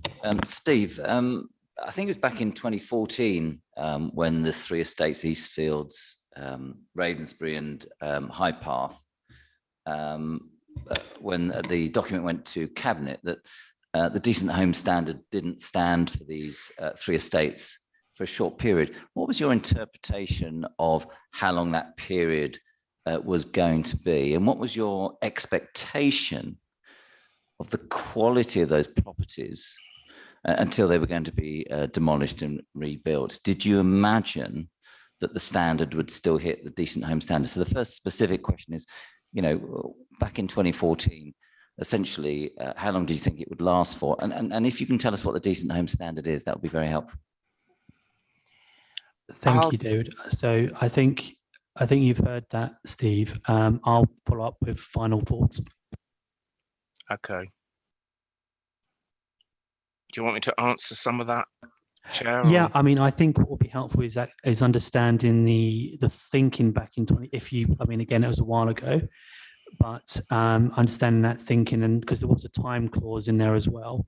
Appreciate it may not be. There are many other colleagues in the council who were a part of that decision and part of that enforcement process. Okay, thank you both. I probably won't answer all the question, but what I would say that much is being made of the Decent Home Standard, but the Decent Home Standard is never really completed. Components wear out and then you start again. There was a point in about 2017-18, Councillor Dean, that there were no properties within the Clarion Group, or as it was then, Merton Priory Homes or Circle 33, where the Decent Home Standard had not been met. And to be honest, although, you know, and there are, as Councillor Mundy points out, there's other colleagues around the table today that can add their own voice should they so wish. It was never a case that just because the Decent Home Standard had been waived in some way, that people's homes were not going to be replaced and looked after. When components age, then there was always the commitment from Clarion. You know, I can't really say much more than that, to be honest. No, thank you. I hope that provides a lot more information than we had at present. So, panel, what I would like to do is, it'd be grateful if you would join me in officially noting our thanks to Steve for his long years of service, and particularly for his hard work on keeping homelessness down, but also for the recent work supporting residents across the borough. And if we could get nods of appreciation, we can write that into the minutes as a formal thank you from the panel. Cool. Thank you very much, Steve, for everything you've done. Yes, thank you. Cheers. Thank you. Cool. Thank you. Thank you. If we move on to the next item now, so it's the waste and recycling. So it's a really, really interesting paper we've received. So again, a bit of a reminder in a change of how we do things, looking at more sort of policy and opportunities, how we can support sort of green paper type thinking. There's a paper before us which charts the recycling rates across the borough as they see fit according to collection rates. So we've got John and Charlie to talk about that, and no doubt Natasha may have a few things to say on it too. But over to you, John. Thank you very much, Chair. I have the presentation within the pack. I hope members have been able to review that and have that in front of them. If I could draw your attention to which is the third slide or the third page, which states London's current recycling rate at 34%. This is to give members context within where Merton sits nationally from a perspective which shows that we sit quite well within both the London perspective, but also we are operating well nationally from a national perspective in terms of a recycling percentage that we perform to. The next page, which is Merton's current recycling rate, places in the top quartile in London, this is a chart which demonstrates all of London Borough's recycling performance, with Merton's recycling performance in the upper quartile. Also within this chart, it also demonstrates the three other partnering authorities within the South London Waste Partnership who perform above Merton within this. This gives us, from a service perspective, hope in terms of the potential of growth for extra recycling that we can achieve, but also demonstrates the vast improvements and sustainability of the overall waste partnership and its performance across London, taking the lead spot in terms of performance. The next slide demonstrates the makeup of the recycling within those partnership authorities. What is interesting from our perspective within Merton is that we have a much lower level of garden waste recycling being a constituent of our recycling performance. From my perspective, I think that we have a truer sense of the recycling where we are pulling material from what is the general waste bag, the black bag that goes out. We're capturing a higher percentage of that as our recycling performance isn't predicated on having a lot of additional garden waste, which is a chargeable service and is distinctly different than the statutory provision of collecting, recycling, and general waste from one's property. However, that also shows us that there is a potential for additional increases within our service for recycling percentage if we were to garner more of the garden waste collections from that system. And then the next slide is just scene setting in terms of the significant changes that we have seen post-pandemic. There has been a steady decrease in the amount of general waste arising within the borough, especially since the service change in October 2018. That culminated in the lowest level in 2019-20 in respect to the general waste. However, after the pandemic and through the pandemic, people's change in how they operate in terms of going to work, working from home, the flexibility, staying more local, has increased the amount of general waste that we collect as an authority.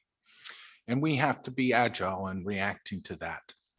Luckily enough, we have very good residents within Merton who have helped stymie some of that general waste growth by placing those materials, the additional materials that they present, in the recycling collections and in the food waste collections. Significantly, food waste collections have increased by 42%, which is a significant increase, whilst the curbside recycling has increased by 8% during this time. That has helped us put a stop on the amount of general waste that has increased over this period. I wouldn't expect food waste to increase for a significant period of time, and hopefully we will want through promotion to see that level decrease significantly as people day to day, as they throw away the waste, they are reminded of what they are throwing away, and hopefully change their habits, cooking less rice or pasta, or buying less materials that they're traditionally throwing away on a routine basis. And we tend to see that over time, that the food waste will decrease. The next slide is one for discussion. It's if I could put a name on that, are we chasing the right target? We have always discussed recycling percentage as the target we chase, but we are evolving. And during this time, currently with having discussions since Glasgow, are we chasing the right target? Is it about what we recycled as a percentage, or is it about how we minimize the waste avoidance, reuse? All of those processes in the waste hierarchy, if completed, would actually depress our recycling rate. Our recycling rate would actually decrease if we were to generate greater reuse of materials as composed to recycling. So are we chasing the right target? As you can see in this graph here, in 1995, we had a heavy prevalence of looking at landfill, and landfill was the primary indicator in which we in the waste industry tried to avoid. And that was established through the landfill trading scheme and other such mechanisms early into that cycle, which was overcome by landfill tax. And the landfill tax was a huge driver in terms of many local authorities increasing their investment in recycling activities and alternative waste disposal technologies to make a financial business case which supported that investment. And over time, we have seen that general decrease of waste going to landfill. No greater than 4% of waste generated in Merton goes to landfill. So we have, in a way, overcome that problem. So there is a question to think about going forward is, are we chasing the right target? And should we be looking at more sophisticated ways of looking at whole waste management, the circular economy? What do we do with waste from a CO2 perspective as well? And that is a question that I would pose, and something that may be developed going forward. And then finally, looking at some of the detailed slides about the outputs that we have across the borough as a whole from a waste collection perspective. What this first table does in the corresponding map is shows the 5 waste collection zones within the borough and looks at performance within those zones to look at areas where we potentially could benefit for providing more targeted material, education, promotion in respect to increasing the amount of product that we generally receive from residents in those areas to improve that. An ideal scenario is that we would have 20% across the board, and to equal that 100%, and we would have a leveling out rather than having high performers. With some materials, that's possible. For the materials, the recyclate mixed materials are associated more toward where we have mixed recyclate in our bags or our estates recycling collection. So some of that may not be equally distributed, as well as the green waste, where we have locations in the borough where residents don't benefit from having as much garden space. If I can move on to look at Monday in particular, some of the significant values within this area is that, importantly, it has the lowest level of food waste recycling, which is quite significantly lower as well. There hasn't been a stronger uptake within that, and that's I think, you know, disappointing to see, as we would expect this area to be quite prevalent with that. So that's something that that we could look into in terms of helping improve that overall in terms of the tonnage collected from that area, as well as the plastics, cans, and glass mix, which is typically undertaken through the box collections of the curbside recycling. That is quite low as well. If we look at the Tuesday area in the next slide, it's interesting to see that the two things that stand out, and it's good to note that they have the highest provision of the mixed recycling, the curbside collection, which is good to see. But for the area and the size of gardens, they have a very high subscription rate to the garden waste service, and they have the highest volume of garden waste collected, which is interesting to see. We would also note, and we'll go into the later slides, it's interesting to note proximity to Garth Road also may have a impact on that as well. Moving on to the Wednesday slide, we have a very high level of the recyclate from the mixed recyclate, and that is due to the housing estates within that area. But we do have a lower percentage of houses with gardens, so that's why we would have the lower level of garden waste there. But it's good to see higher levels of the food waste. The food waste recycling seems to be quite robust in that area, giving it the second highest rank. Moving on to Thursday, and we have within that, we have a lower level of paper, the mixed paper, and that is something that we would need to determine in terms of, is that a participation issue with residents participating with the scheme, and find that out. But that's a lower level that we would want to focus on.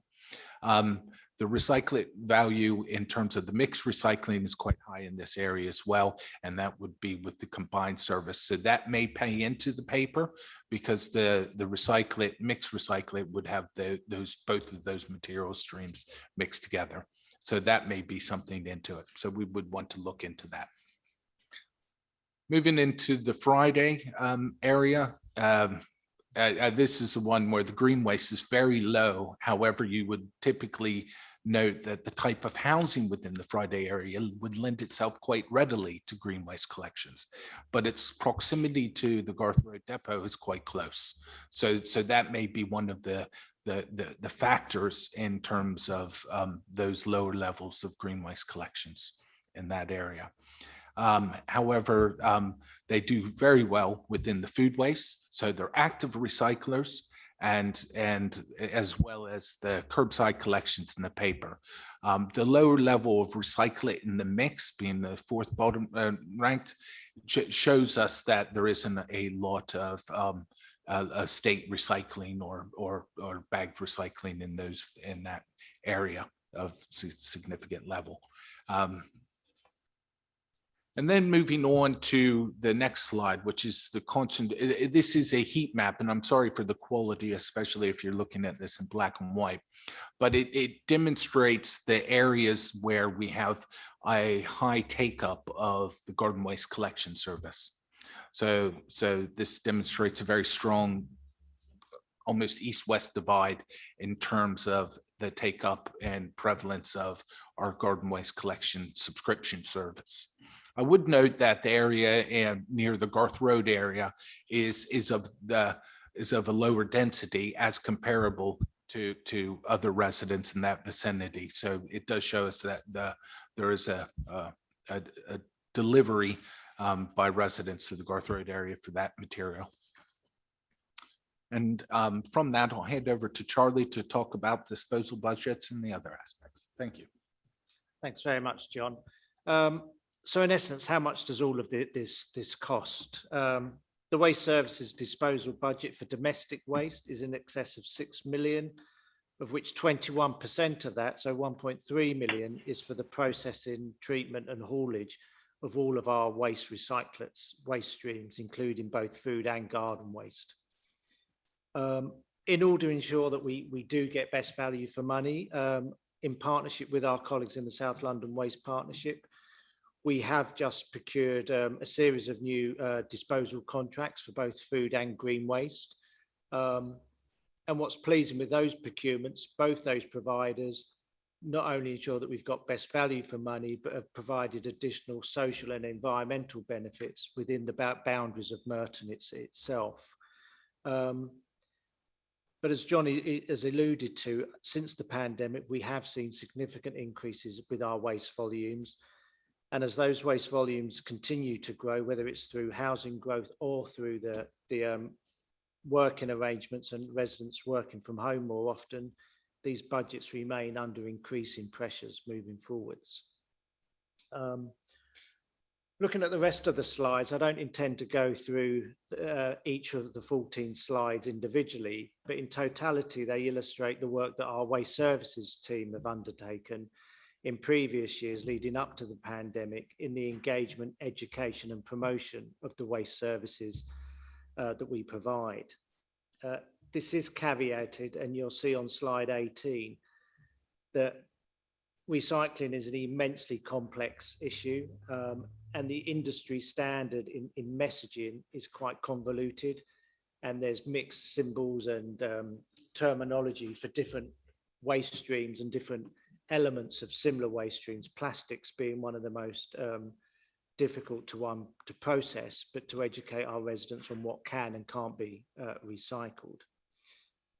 So from a Merton perspective, working with our communications team, we have focused on using imagery, real life examples of products which can and can't be recycled to try and demystify some of those convoluted messaging that's coming out from the industry and from central government. Moving forward, I would note that on slides 21 to 24, food waste is a growing concern and is a priority given the 42% increase that we've recently seen in terms of waste growth in this area since the pandemic. The key driver here is in our messaging is waste minimisation. And as John has alluded to, we will start to see historic trends plateau and that level of food waste reduce as residents participate in the service. And it is pleasing to see that through the pandemic, our residents have continued to engage with our services and have continued to participate in all of the waste streams that we provide at the curbside.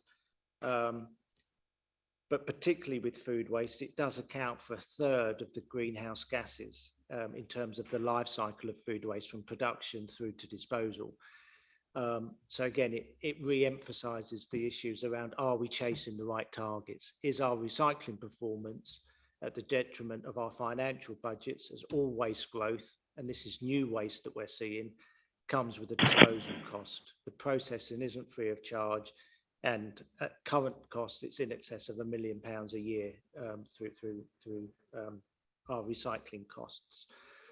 And just prior to opening up to the panel for questions, I would like to signpost you all to the last slide, which illustrates two very useful and informative short videos that have been produced on behalf of Merton by the South London Waste Partnership, which shows the cradle to grave, the start to end processing of all of our recyclate waste streams, along with our general waste.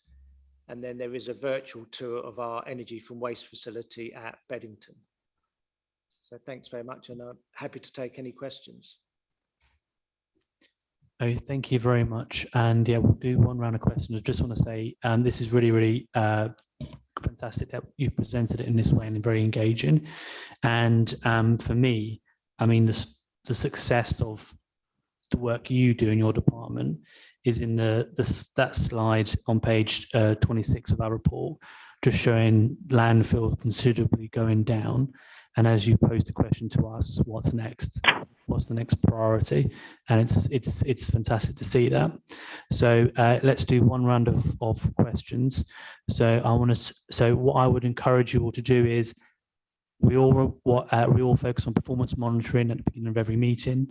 So please focus on policy, on the opportunity to change things on the issues that have been raised. So can we start off with Nick, and then we'll go Anthony and then Ben. Nick. Thank you very much. My hand didn't go up the first, but I'm quite happy with that. Now, I was just going to say, take right back to the beginning of the thing, which, by the way, I really enjoyed listening to all of that. Page 22, there we are at about 43% or something. There's Wandsworth at just over 20%. I was going to ask, what are we doing that they aren't doing, bearing in mind that they are a very close borough to us, and so obviously a lot of their problems come through to us. And what can we as responsible councillors do to really make this known? I mean, and with all those naysayers saying what a filthy borough we have. I picked up one from a political party over the weekend saying that we're filthy and that our contractors don't care. What can we as responsible councillors across party through scrutiny do to kind of get rid of that myth? Thank you very much. There's two good questions there. Anthony. Thank you, Chair, and thank you for the report. The bit I was interested in and wanted to pick up on was the focus on reduction of waste. That seems to me the area that we need to be looking at. We talked about, are we focusing on the right targets? So the comparisons you've done for the different days are really, really interesting. But I can't see whether Monday people throw away a lot more, or it might be 22% of the food waste, but what is that in reality? And that's, I think there'd be some things you could dig into about that would be helpful. And I guess the other aspect of it is, sort of complicates it a bit further, is to take the example of food waste. If it doesn't go into food recycling, does it go into general waste? And is there a trade-off there? Is it cheaper to get it into the food recycling than it is to have it in landfill or the energy from waste plant, depending on how it goes? And so they're the kind of issues I wondered if you could, I appreciate that's a sort of general point, but I wondered if you could talk to those a bit. You just stole those two questions I was going to ask myself. Ben, and then I'll do a roundup. Yeah, thank you, Chair. And thank you for this, very engaging for the subject matter. You got to admit, it's quite hard to engage people on this, but yeah, I was engaged, so well done. Just on there's a lot of change in behaviour recently because of the pandemic. I was just wondering, I mentioned this in a different meeting before, we have all these projection measures for the economy, we have inflation rates, predictions, all these things, but it sounds like people working from home and their behaviours there will have a large impact on this service. So what are the measures that you're going to be using in the future there to, there's national surveys out saying, oh, you know, asking people if they're going to be working at home or not. Are you using those? Are you using something similar on a more local basis? And just on that, are we looking at the right target? What are the ideas? And maybe even on a political point, Natasha, you might want to come in on this. What are these ideas that might, you know, balance that? Oh, as a council, we spend a lot of money on this, so we could have a bang for buck one, but actually the good sounds I'm hearing are actually we should be considering what has the most impact on our environment, and that's should be the priority. And as I always do, I'll end with a third one here, which is about communication. And John, you've said good things about this before, so I just want to see where we're at on the communication in terms of the high turnover places, those above shop places, those things that we consistently have issues with them complying with our ways of recycling here, but also a lot of the people just don't know. So I'm just wondering what your strategy is there. I have many more questions, but I'll be fair. Thank you. Thank you very much, Ben. So just rounding up, so we had change in behaviour to firm pandemic. How do we, what ideas and what is the art of the possible? And on the communication side of things, and linking back to Nick's point, how can we make this known? How can we share the success of the policy, which has been cross-party? If we look back all the way when this all started, and the commitment by parties over the various tenures in terms of moving towards a policy of reducing landfill. And then Anthony's point about, which are going to be my exact questions, what's next on this? How do you measure deeper and understand that? And when we talk about general waste, do we have an understanding of what's in that general waste, so that we can say, how can we reduce more plastic bottles from the general waste? Or how can we make sure that the food waste then is taken from the general waste into the food recycling? And is there a cost benefit to that as well? And Natasha may want to come in on all that, or none of that as needed. So if we take Natasha first, and then we'll go around to Charlie and others. Thank you, Chair. And forgive me for the Corella jacket. It's a bit cold in here. Just to the point about, so John and I have discussed the idea of sanity versus vanity before, in terms of, are we going for the right target? So if we're looking to reduce waste in general, to move our residents to the right behaviours and to, you know, live sustainably, is that, how do we start to measure that? Because, you know, if we look at where we sit amongst the London boroughs in terms of our recycling, we are doing pretty well. Also doing very well are Bexley and Bromley, because of their containerisation and their large amounts of garden waste. So there is a kind of, you know, that's all great, but would we prefer people to compost at home? Would that be better than having to chase the garden waste? But so I'd be interested in people's thoughts around that. And in terms of the communications, it is something that we are very focused on, and is a massive priority for myself. But we are focusing on flats above shops particularly, because there is a challenge there when you don't have a lot of space for recycling, and when you're presenting on the pavement, how do you ensure that those residents are displaying behaviours that are neighbourly, but we can also support them in recycling where they can? So that work is ongoing, and we'll hopefully have a lot more to kind of present back to you, or to show in the coming weeks, not months. So that's really positive things that are coming out of there.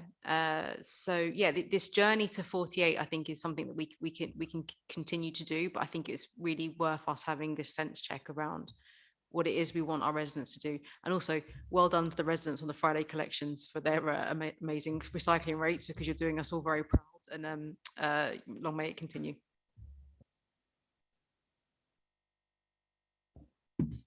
Thank you, Chair. In regards to your question, Councillor Draper, and why we achieve what we do, and this predates myself coming into the authority. I think the collection service and its design allows it to achieve what it does.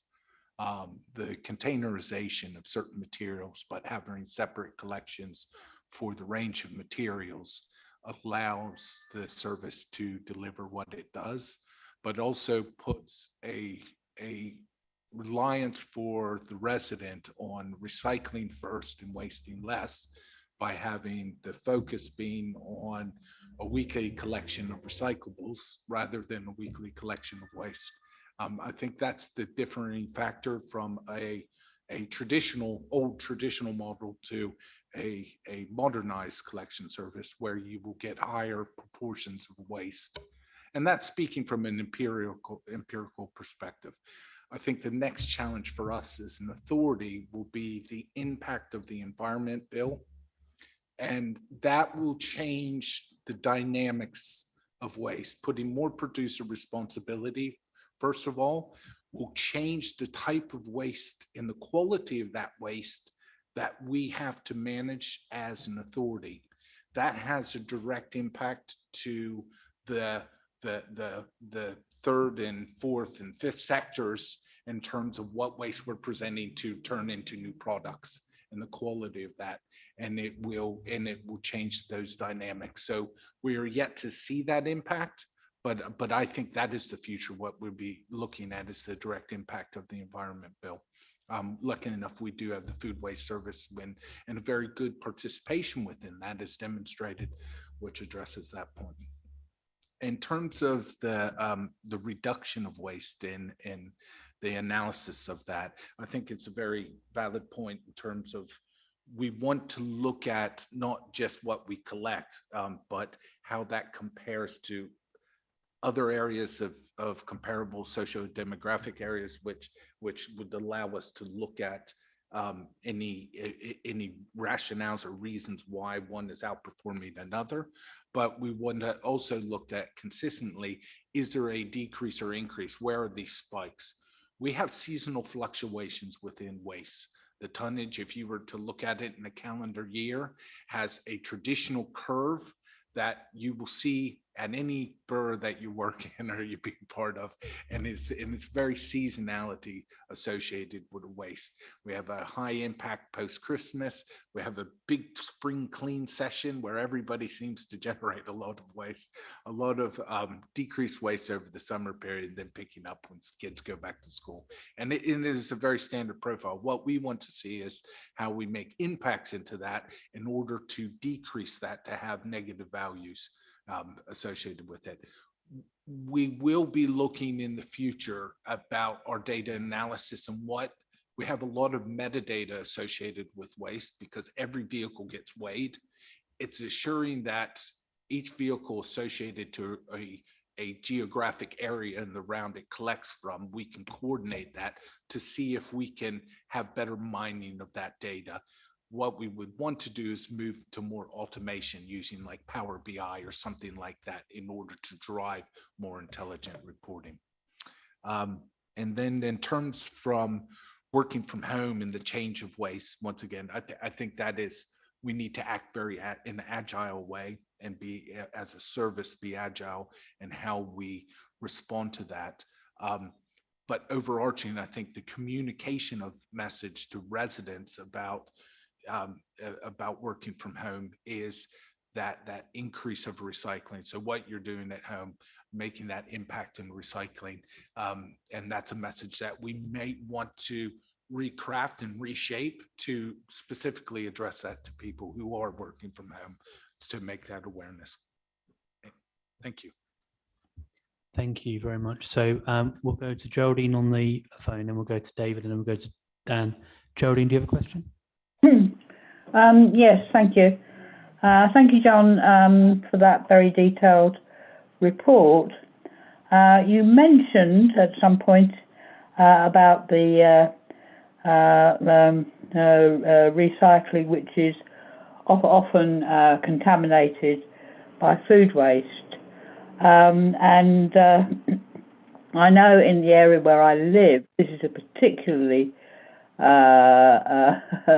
a particular happening because I am very much surrounded with a lot of sort of flats, bed sits,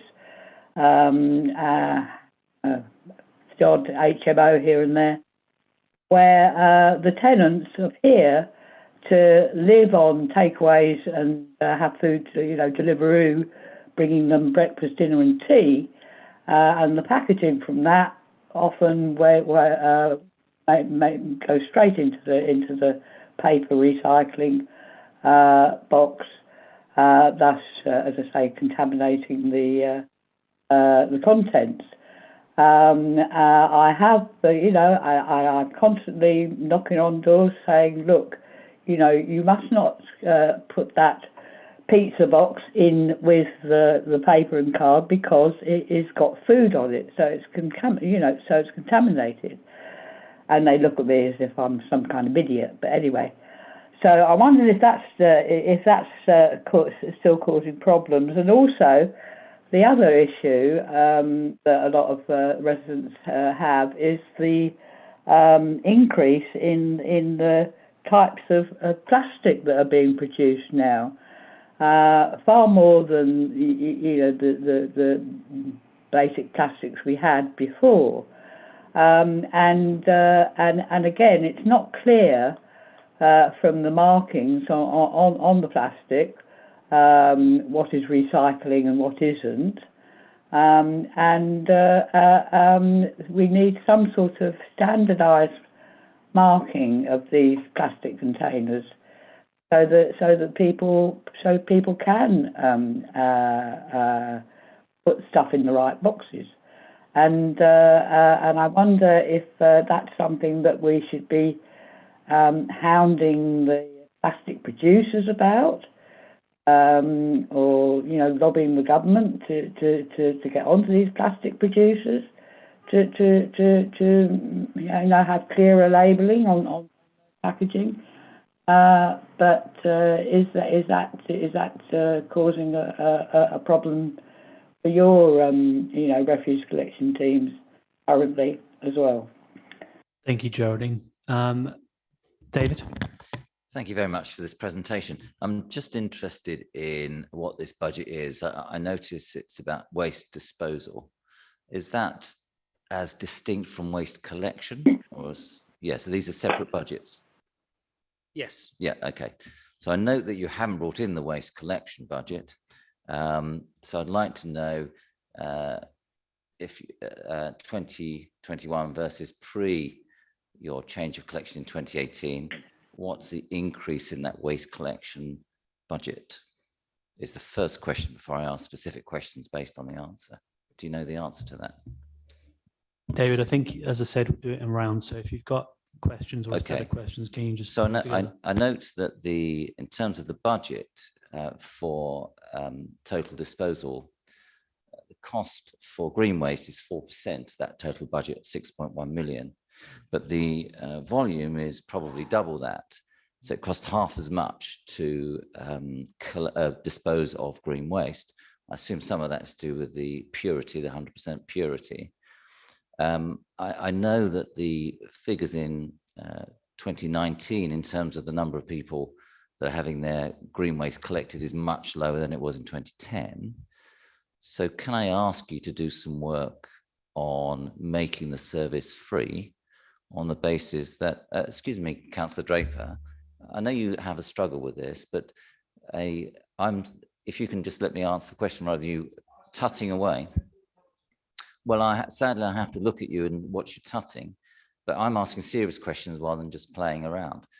Specifically, if it's cost a lot less to dispose of green waste, can we look at a proposal to make collection of green waste free?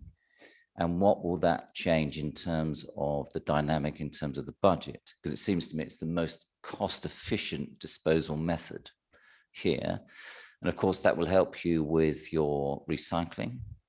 And therefore, you may get to a stage where you can reduce your waste tonnage.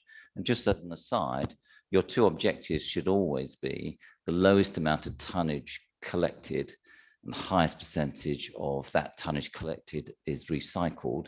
And the last one is to use the minimal amount of carbon per tonnage collected.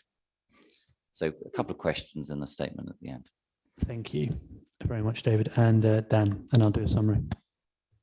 Yep, thank you for this report. I had a quick glance at the area that includes Hillside, and it is a bit disappointing, but I could probably explain it quite simply. That's the areas with older properties that are largely blocks of flats, and with high transient populations quite often have a lower recycling rate. And I find this myself when I look at the bins at the block of flats I'm in, and I'm always having to fish out of their things that my neighbours keep putting in that they shouldn't be, and it's very time consuming exercise. And if it's replicated across all the various flats, I can appreciate this number ended up being quite large. So I think there needs to be a targeted action to blocks of flats to educate people more about what can go in these, and also maybe a bit of a comms on food waste rollouts, because a lot of these areas won't have it. It tends to be only the more recent houses tend to have the food waste. A lot of these blocks of flats don't have them. Anyway, that's a bit of an explanation for that. What was my other point? I suppose my other point was something that Geraldine mentioned, which is about the different types of plastic. I mean, when I was having a dinner party recently, somebody gave me a piece of plastic and said, "Can we recycle this?" And it's a very obscure type. And I said, "I'm not sure." And the label says, "Please check your local waste authority."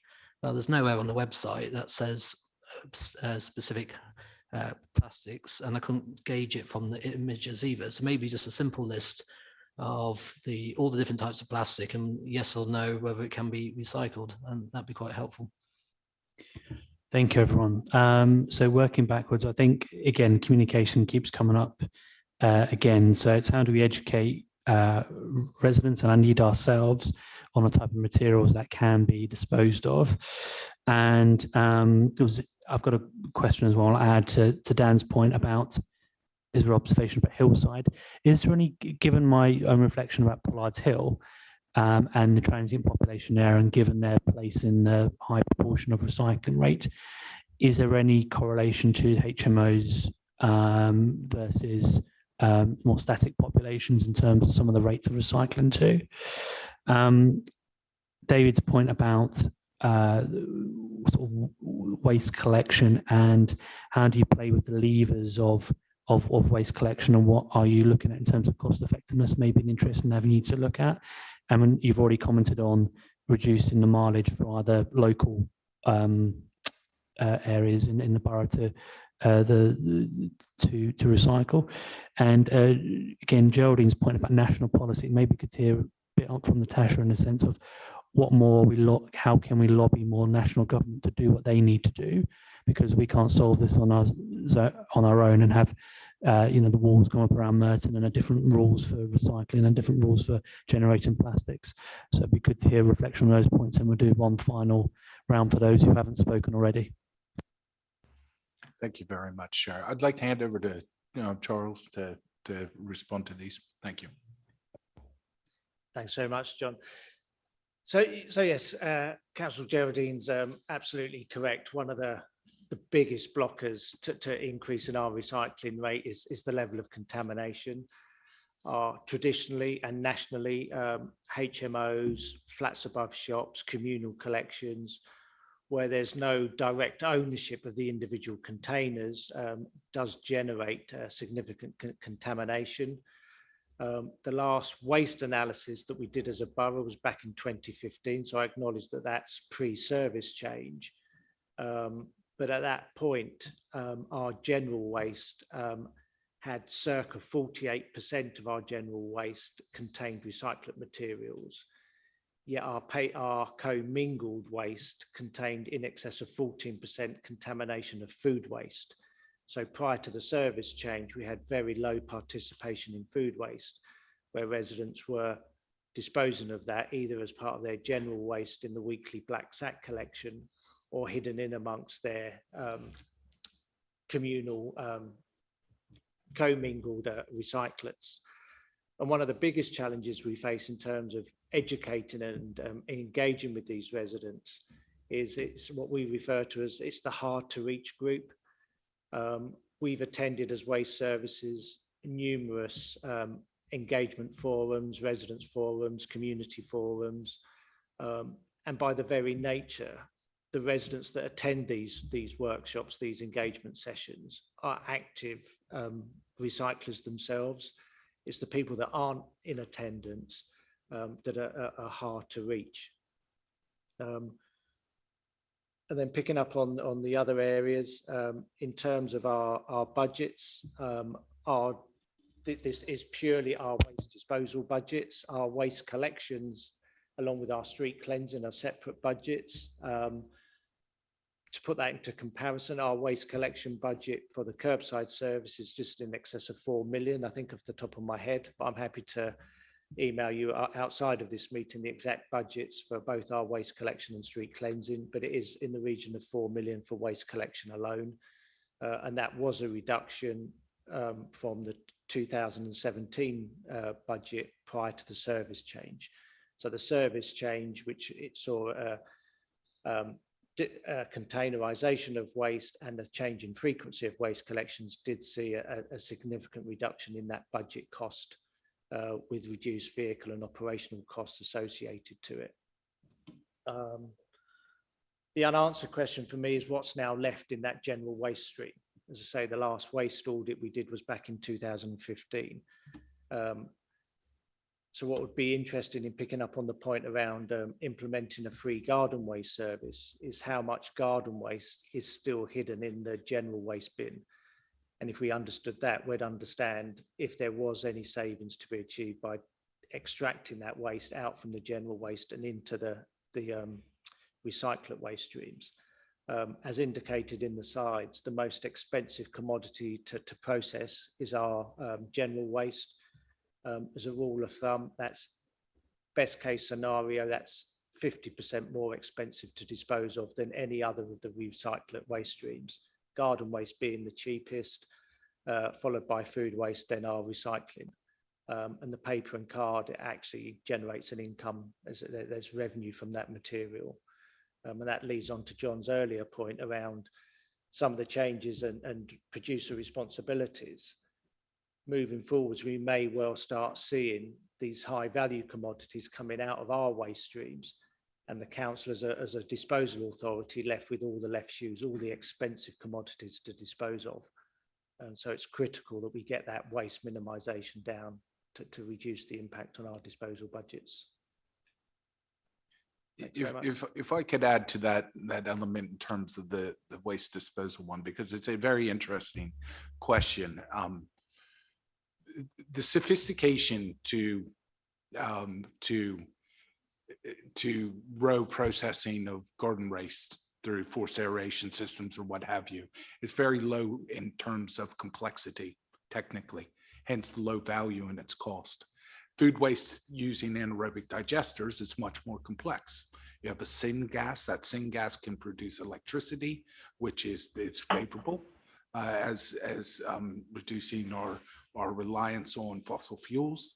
So there is additional value in the complexity of both processing food waste, but also of diverting it from the general waste stream, because people, if they're not recycling their food waste, they're sticking it in their bin bag. And that creates a over-reliance on using our energy for waste facilities, for example, for that tonnage.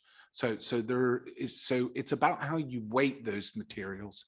A perfect waste management system has many facets to it. It shouldn't be predicated on the over-reliance on one disposal technology. It should be very multifaceted in its approach. But in terms of garden waste, and this is why I presented the slide about what is the target we're chasing. In the purest sense, we want people to home compost.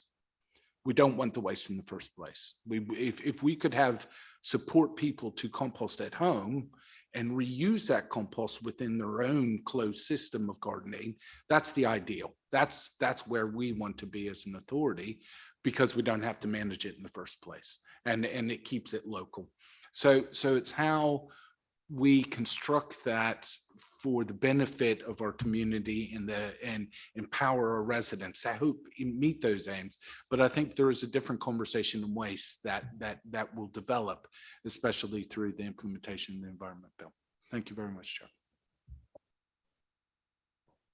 Yeah, just to follow on from your point about us lobbying government, I think, yeah, as John just said, the environment bill is going to be quite crucial to that. 'Cause from my understanding, there's lots of responsibility for producers and kind of returning things to people who are producing, packaging and things like that. So it'll be interesting to see how that plays out and what our role as a local authority will be in that. What I would love to see, as somebody who spends a lot of her time thinking and experiencing fly tips, I would like some help there, because as much as we can clear it as quickly as we can, this is a national issue now. This isn't just here. This, it's across London, it's across the country. What can we do in terms of deposit return schemes for bulkier items such as mattresses and things like that? That's where I would like to see support from central government. And I'd really like to see, I don't know if anyone remembers these sort of public information films that we used to have. I'd love to see more of those about fly tipping, because I think that's what it's going to take for people's behavior to change, and for people to feel like they are responsible for the waste they produce, that it's not okay just to dump a black sack next to a street bin, and that we can all kind of face this challenge together, of dealing with waste. No, thank you. It's good to hear those answers. I mean, I've got a question. I think Lakshmi also has got a question as well. I mean, for me, it'd be good to, I mean, Dan and others, and Nick have raised this as well. On the website, what opportunities do we believe there is to develop that further, so that we can improve the user experience enough so that hypothetically Dan's case study, you've got, your dinner party, or you're trying to figure out what on earth is our recycling mix, as it were, in terms of what we can and can't dispose. It is very easy just to go to the one page on the website that's put marked, and it's, this grade of plastic is this, yes. Or how far away from that? And then Lakshmi's got a question as well. Right, thank you.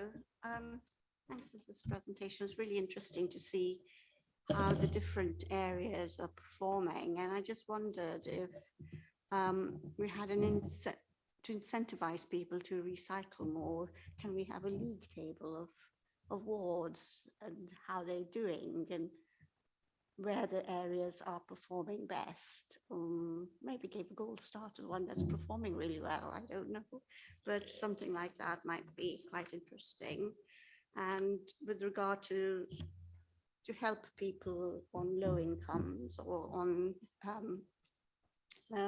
council tax support scheme who may not want to take up the green waste collection, but could we offer them a reduced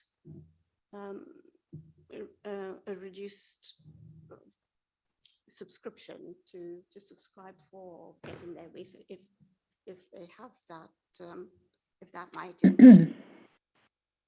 take up? I don't know. It's just some ideas. That's all. That's really interesting. So two questions there. One about my own about usability and opportunities to get to a point where you can easily search for grades. And Lakshmi's 2 points there, which was, correct me if I'm wrong, Lakshmi.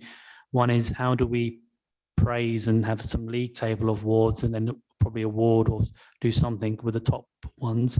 And then how can we give a discount to those residents on council tax benefit? Is that correct? Council tax support rather, to incentivize them to take up these services and further increase the rate of recycling. The past, when we were discussing this in meetings in 2009, there's, Charlie, I know you mentioned it 2 or 3 years ago, there's a bigger role than just the council. Rag and bone men have been doing their job for decades, and if you speak to individuals around the borough, you'll know that they work, and most people don't know they exist. But if you put metal out, in 24 hours, it typically goes. You'll also find that there used to be more recycling centres, and it was easier to recycle.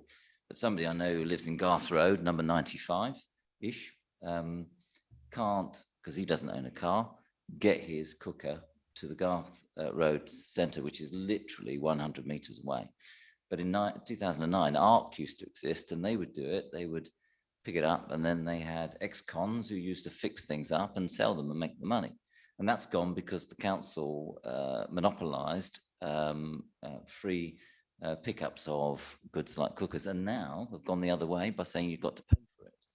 If you look at recycling, and Charlie, you did mention this 2 or 3 years ago, of fly tips. I mean, qualitatively, most of the fly tips tend to be.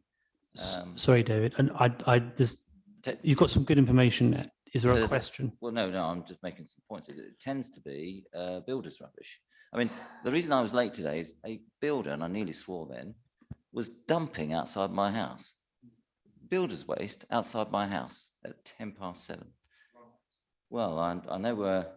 I didn't speak to him because I would have lost my temper, but I have photographs of it. The point is that when I have spoken to builders waste, they said, well, we don't know where to send things anymore, or it costs a lot more because of local costs. So these are the things that need to be investigated. There needs to be a bigger role for rag and bone men, for charities, to get them to recycle and reuse again, rather than there's not a monopolistic answer to everything, which is the council, because then the costs are higher and the service is not as good.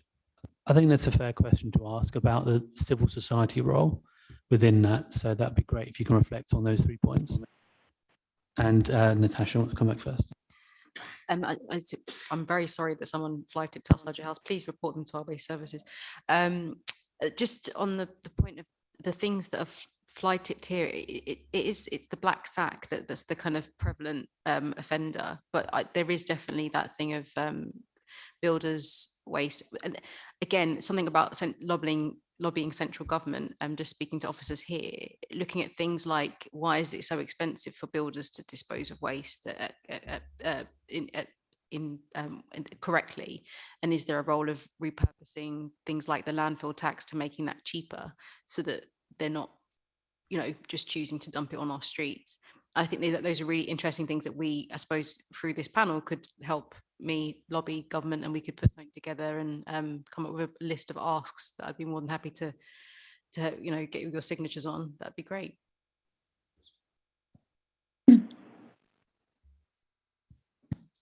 Yeah, I think just coming up on some of the earlier points. Certainly, yes, we can look at updating our website. As I indicated in one of the slides, we have tried to move away from the generic symbolization that's used within the industry. As an example, Tetra Paks, there's 17 different symbols. Just for Tetra Paks, there's, I think, in excess of 24 different recycling symbols for PET, so plastics. So we have tried to steer away from using the industry standard symbols and move in real life examples, so pictures, photos of products that can be recycled compared to those that can't. The most obvious one that comes to mind at the moment is the plastic food meat dishes. A black tray can't be recycled in Merton, yet a clear and white tray can. Yet both can be recycled as a product. It's just that our facilities at the moment don't currently have the technology to process black plastics or rigid plastics. In picking up on Councillor Laxmi's in terms of a league table, yes, we can do that. As John's alluded to, we do have the metadata that shows per collection round each of the waste volumes and the tonnage collected per vehicle per waste stream. But I would caveat that with a health warning that picks up on a point that was made earlier. Just because a particular area in the ward or the borough is low performing in terms of the volume of waste, that volume may actually be 100% of the waste being produced. So you may have a borough that's a ward that is only producing 22% of the food waste, but it's 100% of all the food waste being collected. So it comes with that health warning that high performing wards may actually be lower performing. So I would, again, consideration would be around what's still in that black sack, and that may be a truer reflection on how successful or unsuccessful different wards are in their recycling. In terms of Garth Road and the bulky waste items, we have worked closely with Veolia, who manage that on our behalf. We do allow pedestrian access. We do allow cycle access into the Garth Road facility. And in terms of white goods and textiles, we are looking at a number of commercial ventures to enhance our bulky waste service, to look at external providers where those commodities do have a value. As you say, that the modern day rag and bone men are very prevalent in the borough, and it's very rare that you will see white goods, fridges, freezers left on the curbside overnight. They're normally collected within hours of them being out. Not that we would ever want to promote that or advertise that as a method of disposing of your waste. It is technically fly tipping, but it is a very cost-effective way of disposing of those materials. But we are looking at enhancing our bulky waste offer with other providers. Although I would caveat that again, it still offers very good value for money at £30 for 3 items, 50 for 6. There's no commercial venture that will do it any cheaper. Thank you, Chair. If I could add a few points to that. And Charlie's very right in raising the health warning to a league table. That's why we presented the data in this way. I think. Sorry, John, apologies. I should have asked the panel this before you spoke. We're coming up to the guillotine. Can I get agreement that we can go on for 15 more minutes? Only thing is that we've had Caroline Holland waiting for the last 3 hours, and Yep. However long we take on her report, it's not exactly very fair to either ourselves or to the director to rush through a budget report. Thank you, and thank you to panel. Sorry, John. Thank you. Okay, I'll be brief. In terms of the league table with the health warning, I would only feel comfortable in this larger scale of Monday to Friday, because what that does is it curbs down some of the spikes in the data, and it makes it more true, so it can be comparable.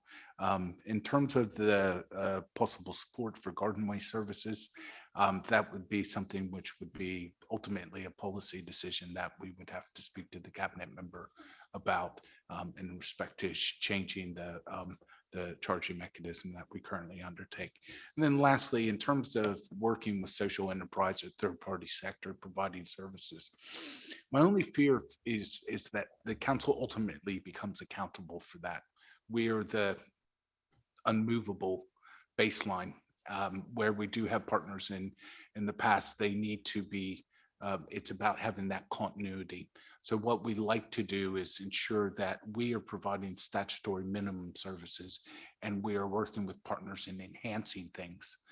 Those enhancements can help improve the position, but it's not ideal if they overtake what we're trying to achieve as a baseline and from a statutory perspective, because ultimately if there's a failure in that service, we then have to pick up the pieces. So those are more points I'd like to raise. Thank you. No, thank you, and thank you everyone. It's really, really good to hear the fantastic work that's going on. And Aidan, can I just make one more little point, if you don't mind, yes, please? go for it, Jodie. Thank you. Yes, it's about it's about the litter bins in our parks and open spaces and the town centres, in roads, alongside shopping places and areas like that. Now, we've tried several different kinds over the years. We've had just all the plain litter bins. We've had the dual litter bins with one side supposed to be recycled stuff and the other stuff, the landfill. They were constantly being abused, and everything was landing up in one bin. So what impact does that have? And I assume it's still going on now, with the litter bins being loaded up with everything, including food waste, of course, as well, on top of everything else. How is that dealt with, and what impact does that have on the amount of litter that's and waste being put just pass straight into landfill because it's contains so much unrecyclable stuff. Thank you, and is there Geraldine. What would be fantastic is if colleagues wouldn't mind following up that by email, and we can get the exact question, make sure it's worded correctly. But it'd be good to hear more on that in terms of the actual street bins and their impact in terms of your recycling mix. That's an interesting proposition because I know also, and you may want to come again another time. We're doing some experimental work there. And it'd be really good to see that. So thank you very much, Geraldine.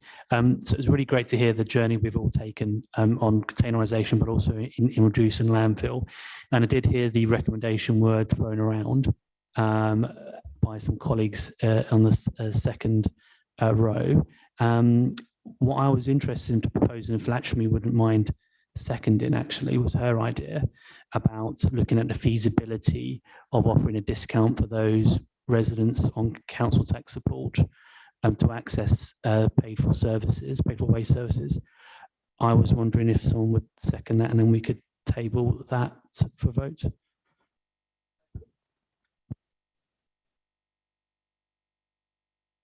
That would include garden waste, bulk waste. Why don't we ask? I think it'd be good to ask the feasibility of both, and then we can look at the economics coming back. Yeah. So feasibility. Yeah, it's not it's feasibility. It builds off Councillor Dean's point and others about how do you play with the economics of it as well. In which case, I'm happy to second it. Second, do we get agreement?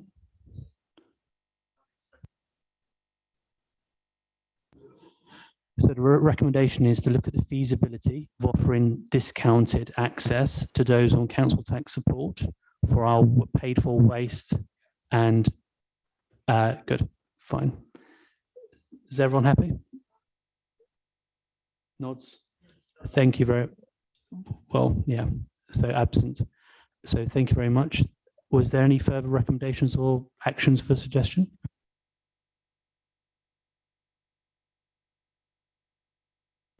Okay. Yeah, it relates very briefly to what we were talking about fly tipping there. Recommended to council, we lobby the government to accept central responsibility for producing effective policy and legislation to deter and deal with fly tipping. I think that's a good recommendation. Is there any seconders? Oh, thank you. Ben, seconder. So David's back in the room. Would you mind just repeating and then we can vote on it? Absolutely. Recommend that as a council, we lobby the government to accept central responsibility for producing effective policy and legislation to deter and deal with fly tipping. Can I have votes in favour?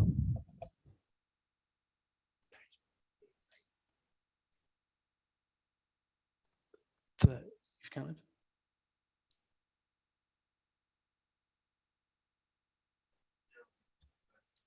Unfortunately, on vote by phone, you can't vote. Those against? Not voting? Thank you very much. And is there a point of no effective policy? Anthony, go for it. Thank you, Chair. I'm just going to say we didn't get any option to talk about the recommendation at all. I had something to say on it. I thought we normally debated recommendations before we move to a vote.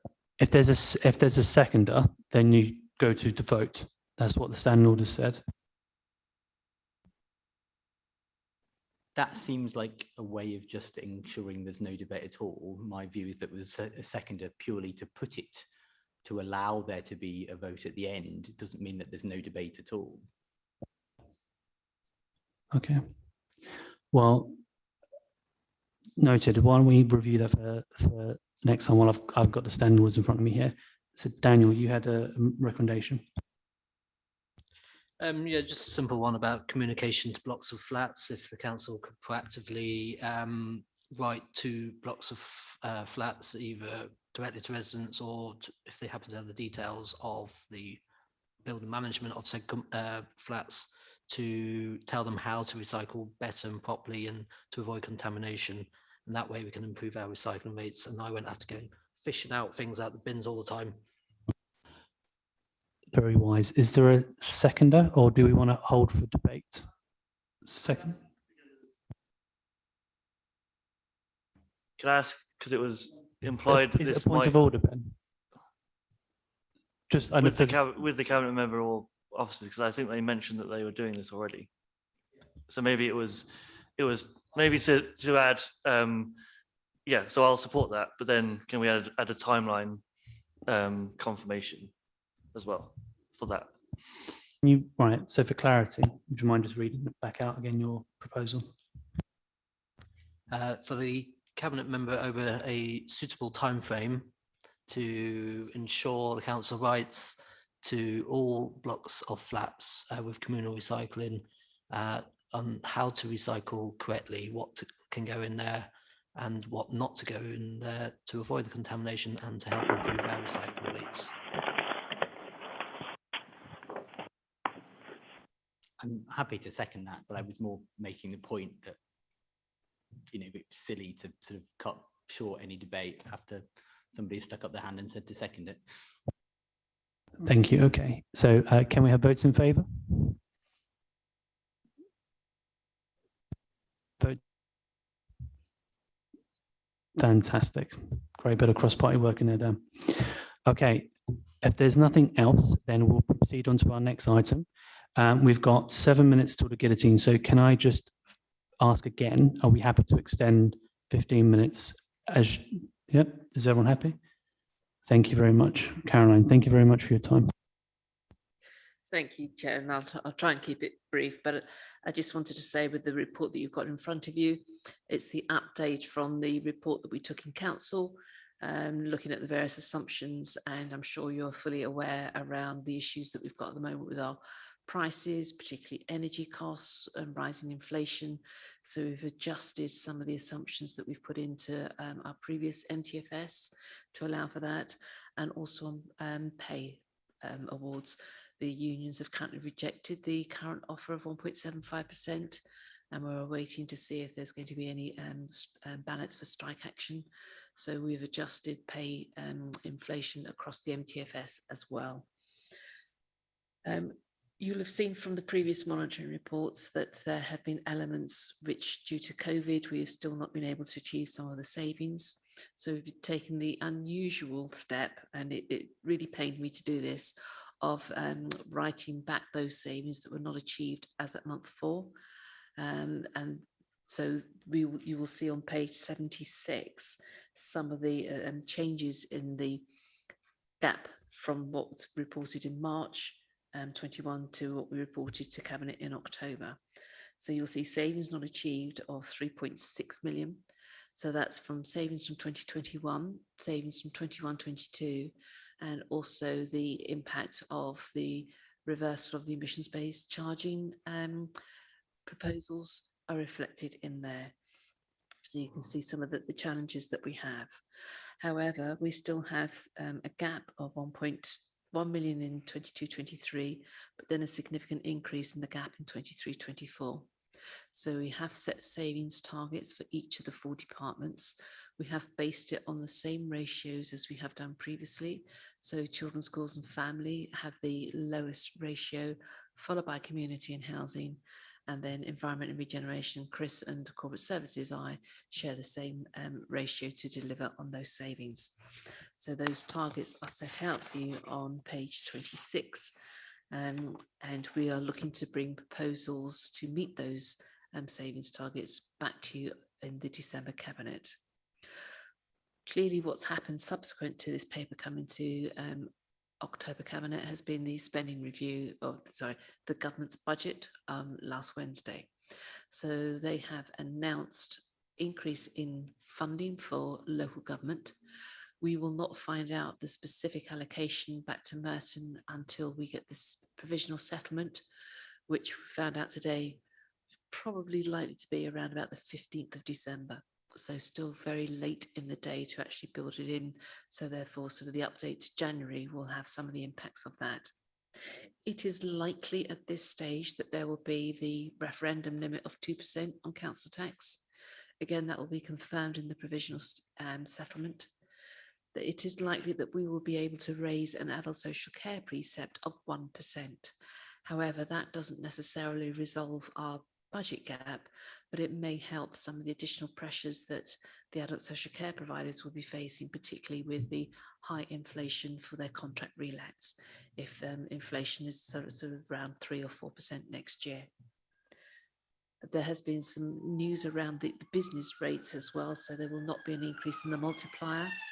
There will be sort of some further 50% reliefs for hospitality businesses, so that would be really good news for particularly in the run up for Christmas and good cheer, that there will be some relief for those businesses next year. There will also be some tri-annual revaluations of business rates, and I think that's going to be a significant challenge for businesses, for the valuation agency, as we still have some outstanding appeals against revaluations dating back to 2015. We have also allowed for some other changes to what we are aware of around some of the disaster recovery, which is we've been given notice by Wandsworth to move our replicant IT servers that we had at Wandsworth, so we've having to find alternative provision. So there's some additional costs there, and in order to minimise the impact on departments of trying to find savings next year, particularly with the impact of savings not being achieved for the previous 2 years. We've looked to unearmark some earmarked reserves, but there have been elements of the climate change one where we're looking to top that back up again to make sure that we've got certain resources available to what needs to be done, and particularly in light of the COP26 challenges that are being set at this moment in time. We're also looking to bring some additions to the capital programme to the November Cabinet, which will then be available for the Scrutiny Commission meeting on the 10th of November. And therefore it will come back through the panels again in January. So you will still have your chance to comment on the capital programme there, as well as some of the savings proposals we'll look to bring to you as well. But happy to take any questions, Chair. Thank you. Thank you, and thank you very much for sticking with us as we go through. So we've got David first. Do we have any other questions first? So David, go for it. My question is for the Cabinet Member for Finance. Your predecessor said in the council meeting that the council was almost bankrupt. What did he mean by that? And I don't think it's fair for someone to answer a question that someone else made the initial statement for. Do you want to rephrase it? Could I have a description of the bankruptcy of this council? So I don't really want to put that on officers because it was a Labour council that mentioned it. The officers can tell me what the description of bankruptcy is, but I'd be keen to get the opinion of the Cabinet Member. Tobin, if you can give David a description of bankruptcy. I think actually he was asking the officers for the description, and he was asking me for an opinion on what Councillor Allison meant when he made the comment. And I suspect what he meant was that given the successive years of government cuts to the council's budget, coupled with some of the cost pressures that we saw last year, particularly with the pandemic, but also with the DSG, it had left the council in a particularly difficult position. And I think if Councillor Dean reviewed the financial monitoring report that will be coming to Cabinet on Monday, he'll see that we're in a very similar position with a continued COVID costs, no further government support for COVID, and therefore difficult decisions that we will be left to take again. And clearly, as Caroline has said, some of those decisions will be coming back through the panel in the early new year after going to Cabinet in December. But ultimately, I'm not able to say what Councillor Allison had specifically in mind when he made those comments. I'm sure he'd be very happy to answer Councillor Dean's question directly. Thank you very much. Does anyone else have a question? Okay. Thank you very much, everyone. So we'll have an opportunity in January to review this further. and where we'll also have hear again from colleagues in green spaces about allotments as well. Thank you very much, everyone. Take care. Of course, we can do. Apologies. Work program AOB. I have a suggestion, that's why. Apologies, Nick, go for it. Chair, I suggest that for the next meeting, we take the budget first, rather than at the very end of the meeting. And I also, this might be a variation on what there's been before. COP26 has been going on today about, global warming, etc. I think it'd be a good idea if we started talking about that at this panel. I was very grateful for the things that was said about food, waste, etc. But we could take a much larger view of it. I think it's the biggest thing affecting us in Merton at the moment. Thank you. I'll take that back and work that up with Rosie where possible. Daniel, sorry. Yes, I've had a few residents write to me about the new emissions-based parking charge, and it's created an anomaly, and people have asked if this panel will be able to look at reviewing the diesel surcharge so it's more harmonised with the mayor's ULEZ, because I've had multiple residents write to me say they can drive all day long in the mayor's ULEZ, but come back to Merton and pay a large amount of money. So I don't know if that's something that we could look at another meeting. But I just wanted to put it on the record because residents have been asking me about that. No, thank you. And we've got it noted for our future round of planning. Thank you very much, everyone. If there's any other business. Thank you.